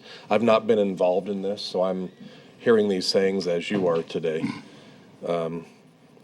Patrick Grody, typically in our office, is the one working with the planning department on zoning matters and ordinance revisions and whatnot. So I don't know the full context of what's been addressed in front of the Planning Commission, but in general, I'm always a proponent of spelling things out so you eliminate as much gray area as possible, you eliminate as much ambiguity as possible, so you eliminate arguments. So if there's a way to do what you're asking and it's not in here, of course I'm a proponent of that. I think that's the way to operate. But I apologize, I lack the background on this topic right now as we sit here. Maybe I should apologize for dragging you into it. But anyway, maybe the rest of the commissioners don't feel this way. And Actually, I do agree with you, Lindell. It's pretty, well, the thing that we hear a lot as commissioners is that citizens are frustrated with us because they don't have a clear idea of what we're doing. And so to me, I look at this as an opportunity that we can make it clear. Yes, this is the overall general intent, but it doesn't really tell a buyer what they can expect in particulars. It just says, oh yeah, it can be transferred. But what do I do? What if I don't know, as Lindell said? To me, it's just way too vague. I think we could write a better ordinance amendment than we've got here. I think the general idea is correct, and it's certainly what we said we wanted to do up here, but you can't be too general. This is pretty specific, that requirements to transfer it. I'm going to make a motion that we postpone this continue this till the next meeting to give Jay and Dan and our chairman time to sit down and decide what kind of language they want. I'll second that. any discussion on the motion? Yes, Mr. Chair, I don't have the file right in front of me. Dan, is there anything further in this ordinance that clarifies any of this, what we're talking about here? Jim wants to say something. Yeah, I see him out there. I'm getting to that. Well, if they need another conditional, or let's say it's revoked, which this clearly states that it would be revoked if they don't come in prior to transfer of sales, then it's like it doesn't exist. There's no CUP on the property, period. So they have to act as if it's nothing on the property, and they go through the normal CUP process. That would be reviewed and go through Planning Commission. They pay the fee of $370, which is all written out in our ordinance regarding conditional use permits, and that's what vacation home rental is required of. It's a conditional use under those three zoning districts. That's spelled out in our zoning ordinance. It doesn't spell it out in this section, but it does spell it out in the rest of our ordinance. And this is just to let them know that in suburban residential district, which was granted more or less an exception when it was created, that is now, upon sale or transfer, that is revoked, period. It's gone after sale or transfer.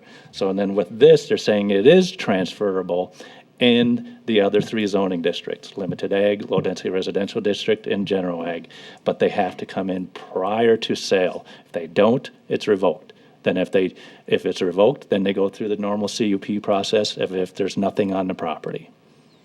So I think what you're saying is if one person owns it and puts it up for sale and somebody else buys it, now it's no longer, the CUP is no longer with the person that owned it prior.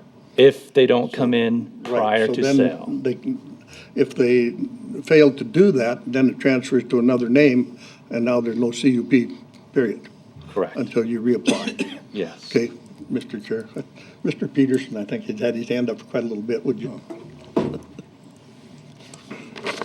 Thank you, Jim Peterson. The genesis of this was to make sure that this thing did transfer. Yeah. But in a lot of discussion was that the onus was put onto the property owner instead of the planning department. So thus the reason they had to come in prior and tell them of the transfer and that, yes, I do want it to be a vacation home. If I fail to do that, I kind of think that's the buyer's issue, and that then later in life, if they didn't do that and they wanted to come back, there's the ability for that to be applied for again through the regular process. But the fact that most of these homes are going to be sold as a vacation home, and I would think that most people would know that that's what they're buying, that now they would have to tell the planning commission that, yes, we want to continue that, but that should be a guarantee. If there's some question about that, if it's not that they still need to follow the rules that are already in place. As long as they do that, it should be a guaranteed transfer. Was the genesis of where that all started. Mr. Chairman, I disagree with that. If it's going to be a guaranteed transfer, what are we going through all this process for? I don't have a problem with guaranteeing that the house is probably going to remain it. I do have a problem with, I might not like the guy who's going to buy it and do it. Maybe he has to meet some sort of qualifications, and that's what I want to look at. I don't care about the house particularly. Once they're vacation home, they're vacation home, but I'm not going to say, oh yeah, they're guaranteed, not a problem. Then what are we going through this for? Well, they're still got to go through the review process and all the elements that are in part of the CUP ahead of time before the sale. So that's all in place. There's nothing being missed. Okay. Yeah, I mean, that process is still there, but the onus is on the buyer to say, hey, I want this to be a vacation home. We're going to come into the planning department and give them all the notification. But if it passes all that, it should be a guarantee that it transfers. So where does that say that, Dan, in your verbiage? It doesn't say that in there, that it's a guarantee. No, it does not. No. Where does it say, just as Jim was just now talking, he said that they had to satisfy those qualifications, and it doesn't say that anywhere in this. Well, a conditional use permit has conditions attached to it. Those are all part of that conditional use permit. But what we're saying is they're going to transfer it. It doesn't say anything that they have to do that they have to satisfy those conditions. That is a normal procedure of any conditional use But it permit. doesn't say that here. And that's what he was getting at. It's vague. And that's why I made the motion that let's review it and come back again. If I heard that right, the comment was that discussion on the buyer wanting to continue that CUP has to happen and go in front of the planning commission before the sale, right? So to the extent that that is not stated in here, it could be. Clean that up. Mr. Chair, I don't have any problem with delaying it and for a couple of weeks till the next meeting and clarifying these things. That there's nothing I like better than to read that says black and white, that's it. Okay, any other comments? We do have a motion and a second. All in favor, say aye. Aye. Opposed? Motion carried. Okay, item J. Good afternoon, Brittany Molitor, Water Protection Coordinator. I'm here to present changes to Section 204J of the Pennington County zoning ordinance pertaining to on-site wastewater treatment systems. I just want to give you a little background of where some of these changes come from. The ordinance went into effect in August of 2010, or this section, I should say, of the ordinance went into effect. Just a little history. We've sent out about 2,700 notices to property owners all over Pennington County. We've issued over 2,900 permits in Pennington County. We've had, over 550 properties that have had repairs due to the requirements of the observation. So these changes have come in front of you with conversations with property owners, these 2,000 or 2,500 property owners, concerns from property owners, things that with the process didn't work well, working with some of the installers, getting some clarifications. So that's where a lot of these changes are coming from. If you want me to go through them one by one, I can. A lot of them I tried to put in the comments section, the reasoning behind each one of them. A lot of things with the process, just to give you a heads up, we've had a lot of seasonal cabins and properties, which, we didn't know, we wouldn't have known. Doing that, we've had a lot of inclement weather over the past couple of seasons, so it's made it difficult to get to some of the sites or get pumpers out there. Also, there's been quite a few repairs, so that has been quite a bit of work for staff to work with the property owners and to get to some of these repairs done. So as far as how we send out notices and how we have done a lot of this process, has kind of been a learning curve. That's why we're asking for some of these changes. We've gotten a lot of feedback from property owners, and with some of the repairs and things, and with the contractors, installers, and pumpers that can do a lot of this work, we have to kind of balance all of that into this program. So we are trying to address some of those issues by making some of these changes. Does anyone on the commission wish Brittany to go through them in detail, or do you have specific questions?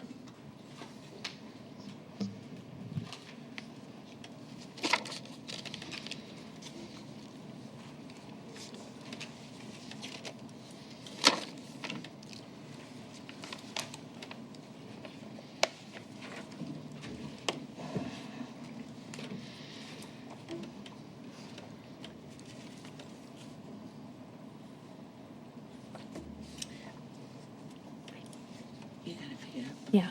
In my review of your recommended changes, and I'm not sure that I have them all complete, but as you mentioned, weather, things of this kind that enter into some of the timetables that were in the original ordinance, you found out by experience that it doesn't always work that way. Correct. And this probably won't be the only time we'll amend this ordinance, but looks to me like you've done a pretty complete job. I'll make a motion to, I'll make a motion to approve the first reading of ordinance amendment OA 14-03. Second. Motion and a second. Any comments? Mr. Chair, go ahead. I don't know what page it is in your packet, but I think it's 204J4, exemption for operating permit. There's probably a logical explanation, but sub-I went from land to parcel to lot, and then sub-2 says the land is not zoned. And I guess I've got two questions. Why did sub-1 change to lot? And the second question, of course, is why did 2 not change for consistency?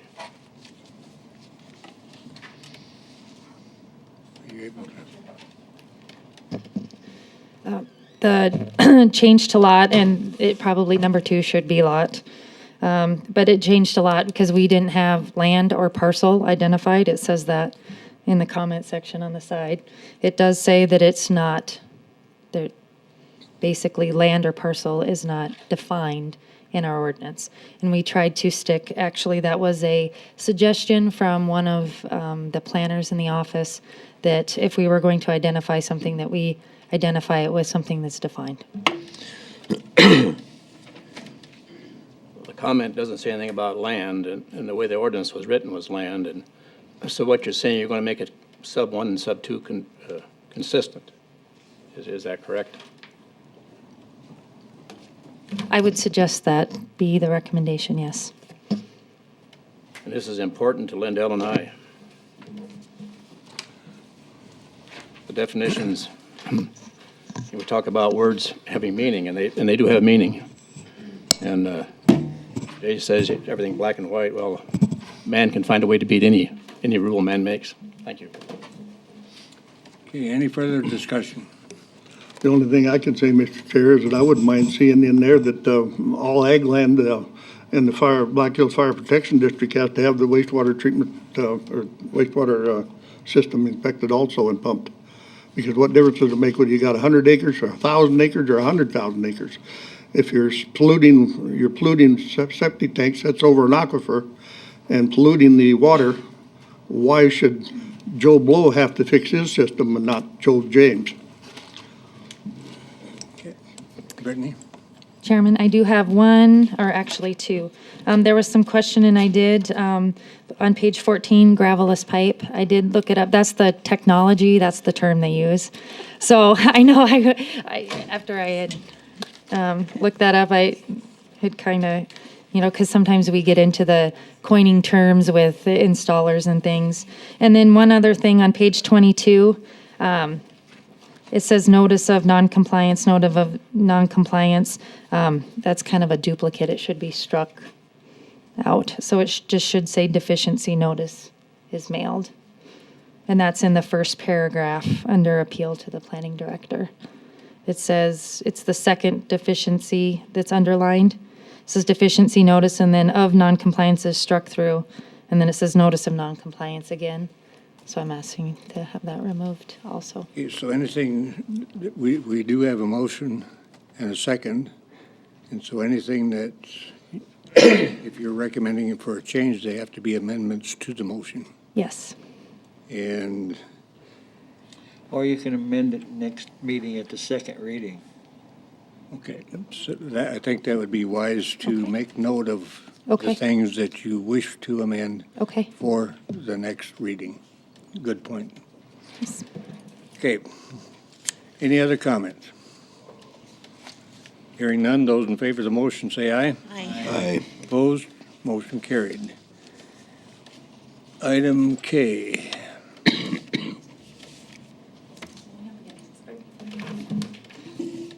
Item K is the Spring Creek Watershed Management and Project Implementation Plan Participant Agreements. These were agreements that were brought forward to you at the last commission meeting. These were agreements that were reviewed by the advisory task force, advisory group, whatever. And these ones were recommended for approval. And then I guess if you have any questions, I know that there isn't.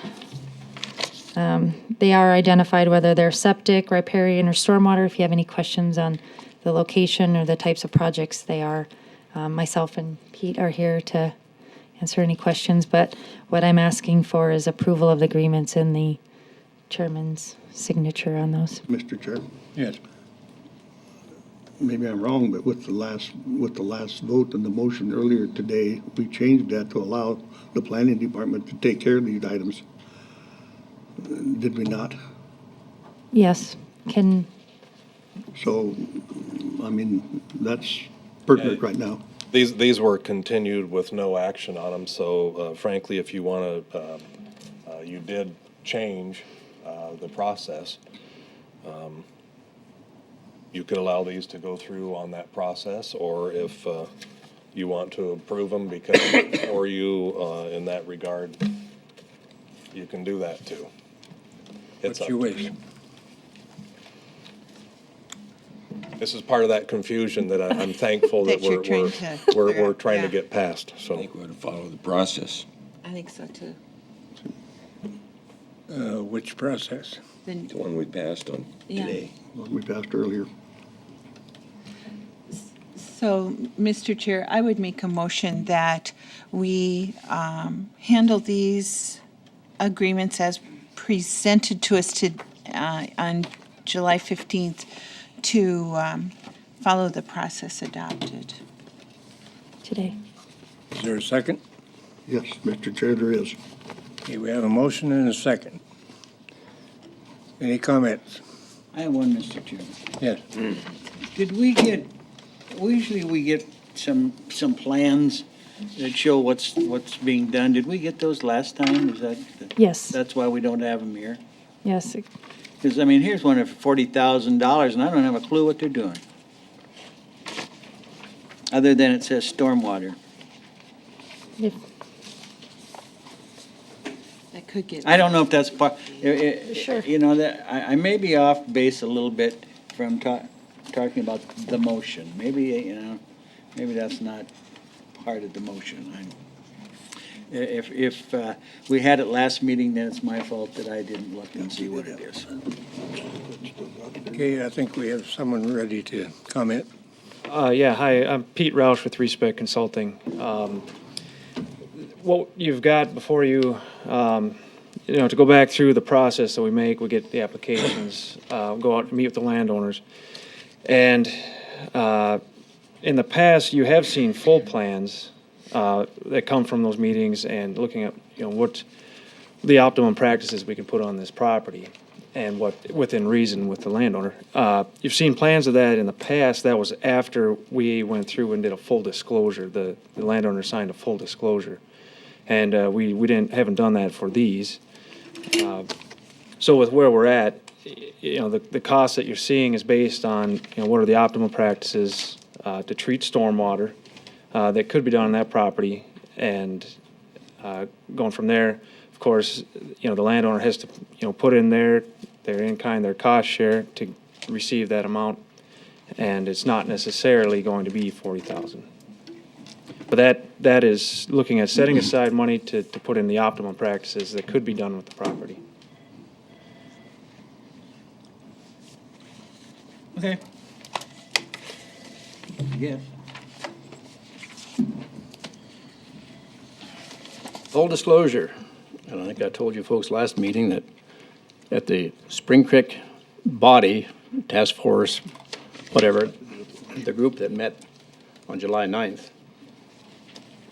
that fellow just got up and said at that meeting that he had to talk to Jimmy Dean, the $40,000 guy, to get his permission to talk about the project. Well, Jimmy Dean's a rock guy. So this thing is beyond belief. $40,000 for rocks and $10,000 for repair and $50,000 for Jimmy Dean. I thought Jimmy Dean was sausage. And you can guess where the in-kind is going to come from, right? So we're going to give Jimmy Dean $50,000. Confidential. And he forgot that we went through this confidential business thanks to Don Holloway. A little over a year ago, Don Holloway says, to the big guy, can't we know what's in the project? And the guy said, nope, cannot tell because of confidentiality. Well, I guess I dispelled that, but. Does this have anything to do with the motion? Just as much as his statement does, sir. We talk about equal treatment, okay? Now. You've got it. And now, one more question. You're done. You're done. I'll ask again. You're done. You are done. Sit down. We have a motion and a second. Any further comments? Hearing none, those in favor of the motion say aye. Aye. Opposed? Motion carried. One no? Yes. Okay, moving on to item 16. We have two items in terms of whether or not we have any recommended choice or applicants for outstanding service and county achievement awards. And Holly, is there a timeline on that? Yes, whatever you guys nominate, I have to prepare the project and submit it no later than August 22nd. So I would ask that you not put it off till the next meeting if you have a choice, to give me time to work on it. So if you have any thoughts, we'd like to do it today, please. Does anyone on the commission have anything they would care to comment on at this time? Maybe it would help everyone to start thinking if we talked about what we've done in the past. I mean, What we've done in the past, we've won several of these awards. Commissioner Troutman won for outstanding service 2 years ago, I believe, for her work with mountain pine beetle. Scott Guffey, our weed and pest director, has also won for outstanding service.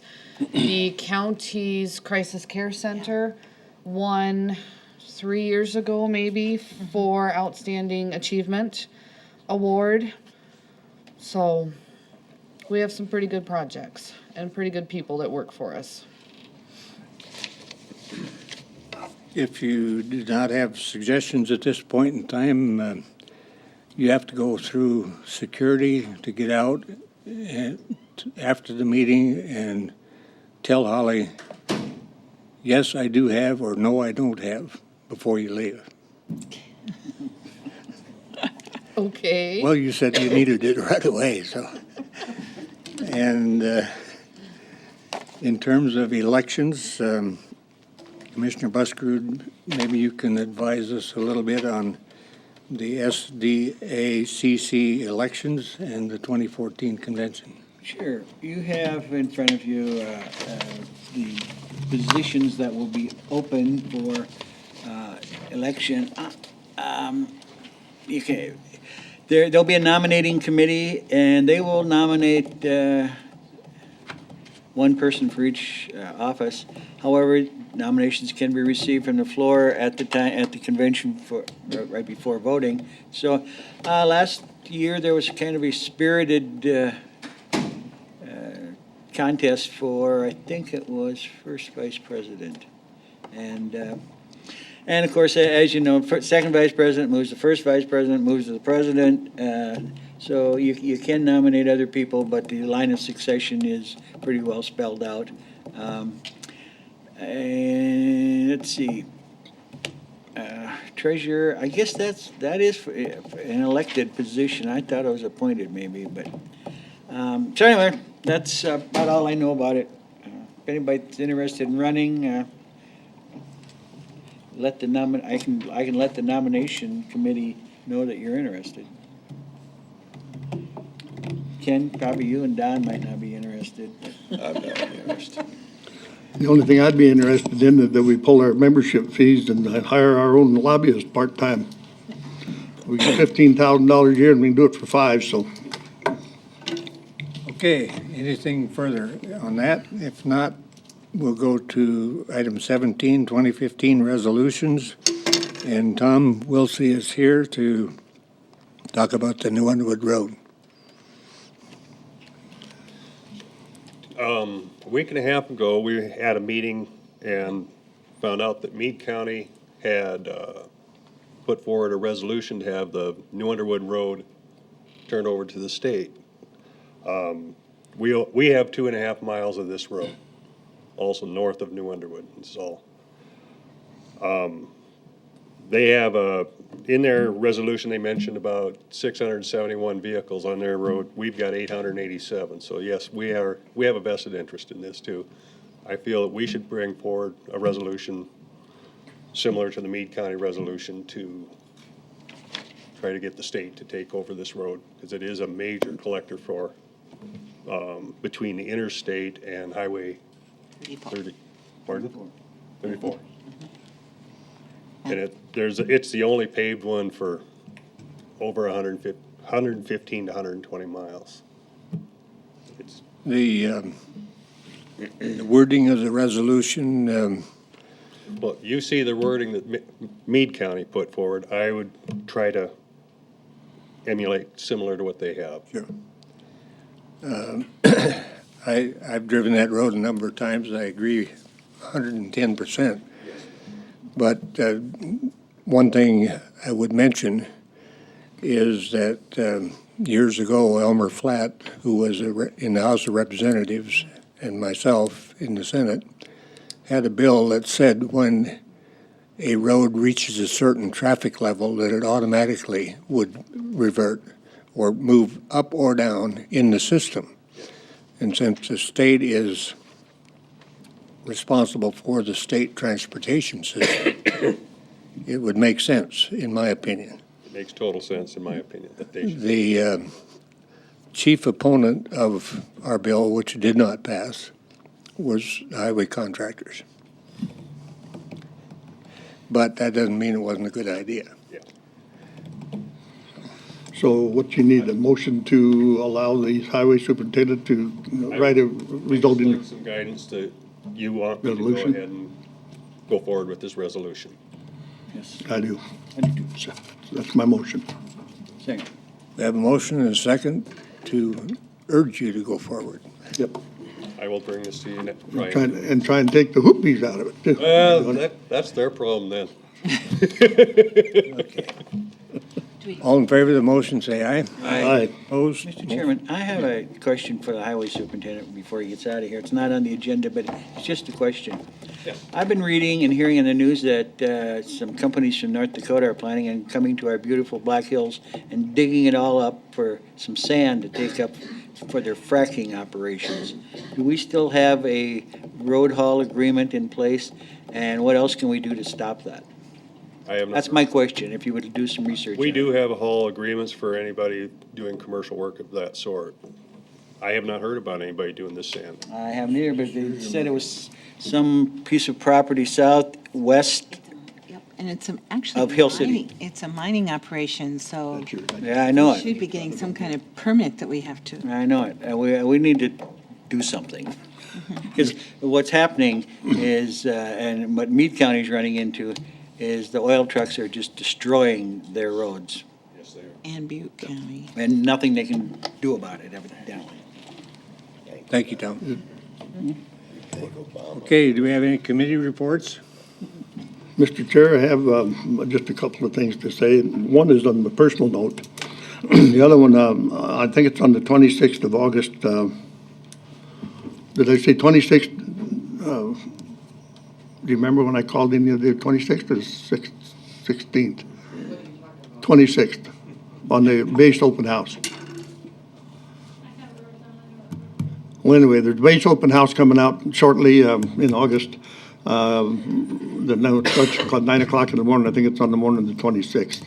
But I'll clarify that. It's going to be in our newsletter that comes out. There will not be an air show as such, but it'll be an open house at the base with different functions and different planes and things like that there. Also, just so everybody knows, and so all of a sudden somebody doesn't jump out of their chair and call out and say all kinds of things. I had my septic tank pumped a few months ago and it passed muster perfectly, except last Friday it quit working. So, and I'm not saying that there was anything wrong with the pumper, don't get me wrong. He did a great job and he checked it and everything was just like it was supposed to be. But anyway, I'm right in the process of putting in a new 1,500 gallon septic tank at my place. So that's for everybody's digestion, and now we don't have to listen to anybody say anything about it. Is that a committee report? Yeah, that's committee report. Okay. Commissioner Busker, I do not. Holloway. I'll pass. Well, on the 22nd, several people have been working on the egg tax revisions for 10-6-31.3 went to Pier and met with the egg tax committee, which is a standing committee of the state legislature. And the gist of it is that they've directed their staff to look at three different things in that law: contiguous ownership, the income requirements. They're interested in knowing what other states are doing around us, what it looks like nationally. And then the third one was better definition of principal use. So really, that's good. We'll see what it comes out to be. Then the other thing is that, Tom and I did attend the transportation summer meeting. That they moved it around the state, but this one was here in Rapid City, and that's where quite a bit of time was spent on the Meade, Pennington County, New Underwood Road. But they talked about a lot of highway, what we're going to have to do in the future, what our local needs were. I felt like they really were listening, and they will be the ones who propose legislation to the legislature in January. So I thought it was a good meeting. And yep, Mountain Pine Beetles we're working forward on that. That is You know, it's different this year because of the way the money was given in the state legislature. The state is actually handling the funding, and we as a county or any of the other counties apply for it. They've finally come up with their most critical areas that'll be worked. Quite a bit of that's in Pennington County still. So we'll see how that goes. Thank you. Next item on the agenda is public comment period. Does anyone from the public wish to address the commission? Tom, was it last week we went to that STIP meeting or the week before? Okay. Not a committee report as such, but Tom and I did attend my first time ever to one of those meetings. Just to put things in context and understand what, the 18 trillion deficit, and understand that Spring Creek isn't the only rat hole. This paper is a weekly paper out of Aberdeen, South Dakota, called the Farm Forum, also known as the Green Sheet. And I was unaware of this program, and being a rancher, I guess I'm surprised. I should have been signing up. But you and I, Lindell, can get up to 40,000. There's a whole multitude of projects. And I don't know exactly how many. I haven't had time yet to go to NRCS and get a list of them. But one of them is a solar fly trap, one of the projects. Another project is moving mineral feeders around, and on and on and on. Up to 40,000, just hand out. This guy says, quote, "It gave me some money to spend on some projects I thought I'd like to try." Well, this sounds like Spring Creek.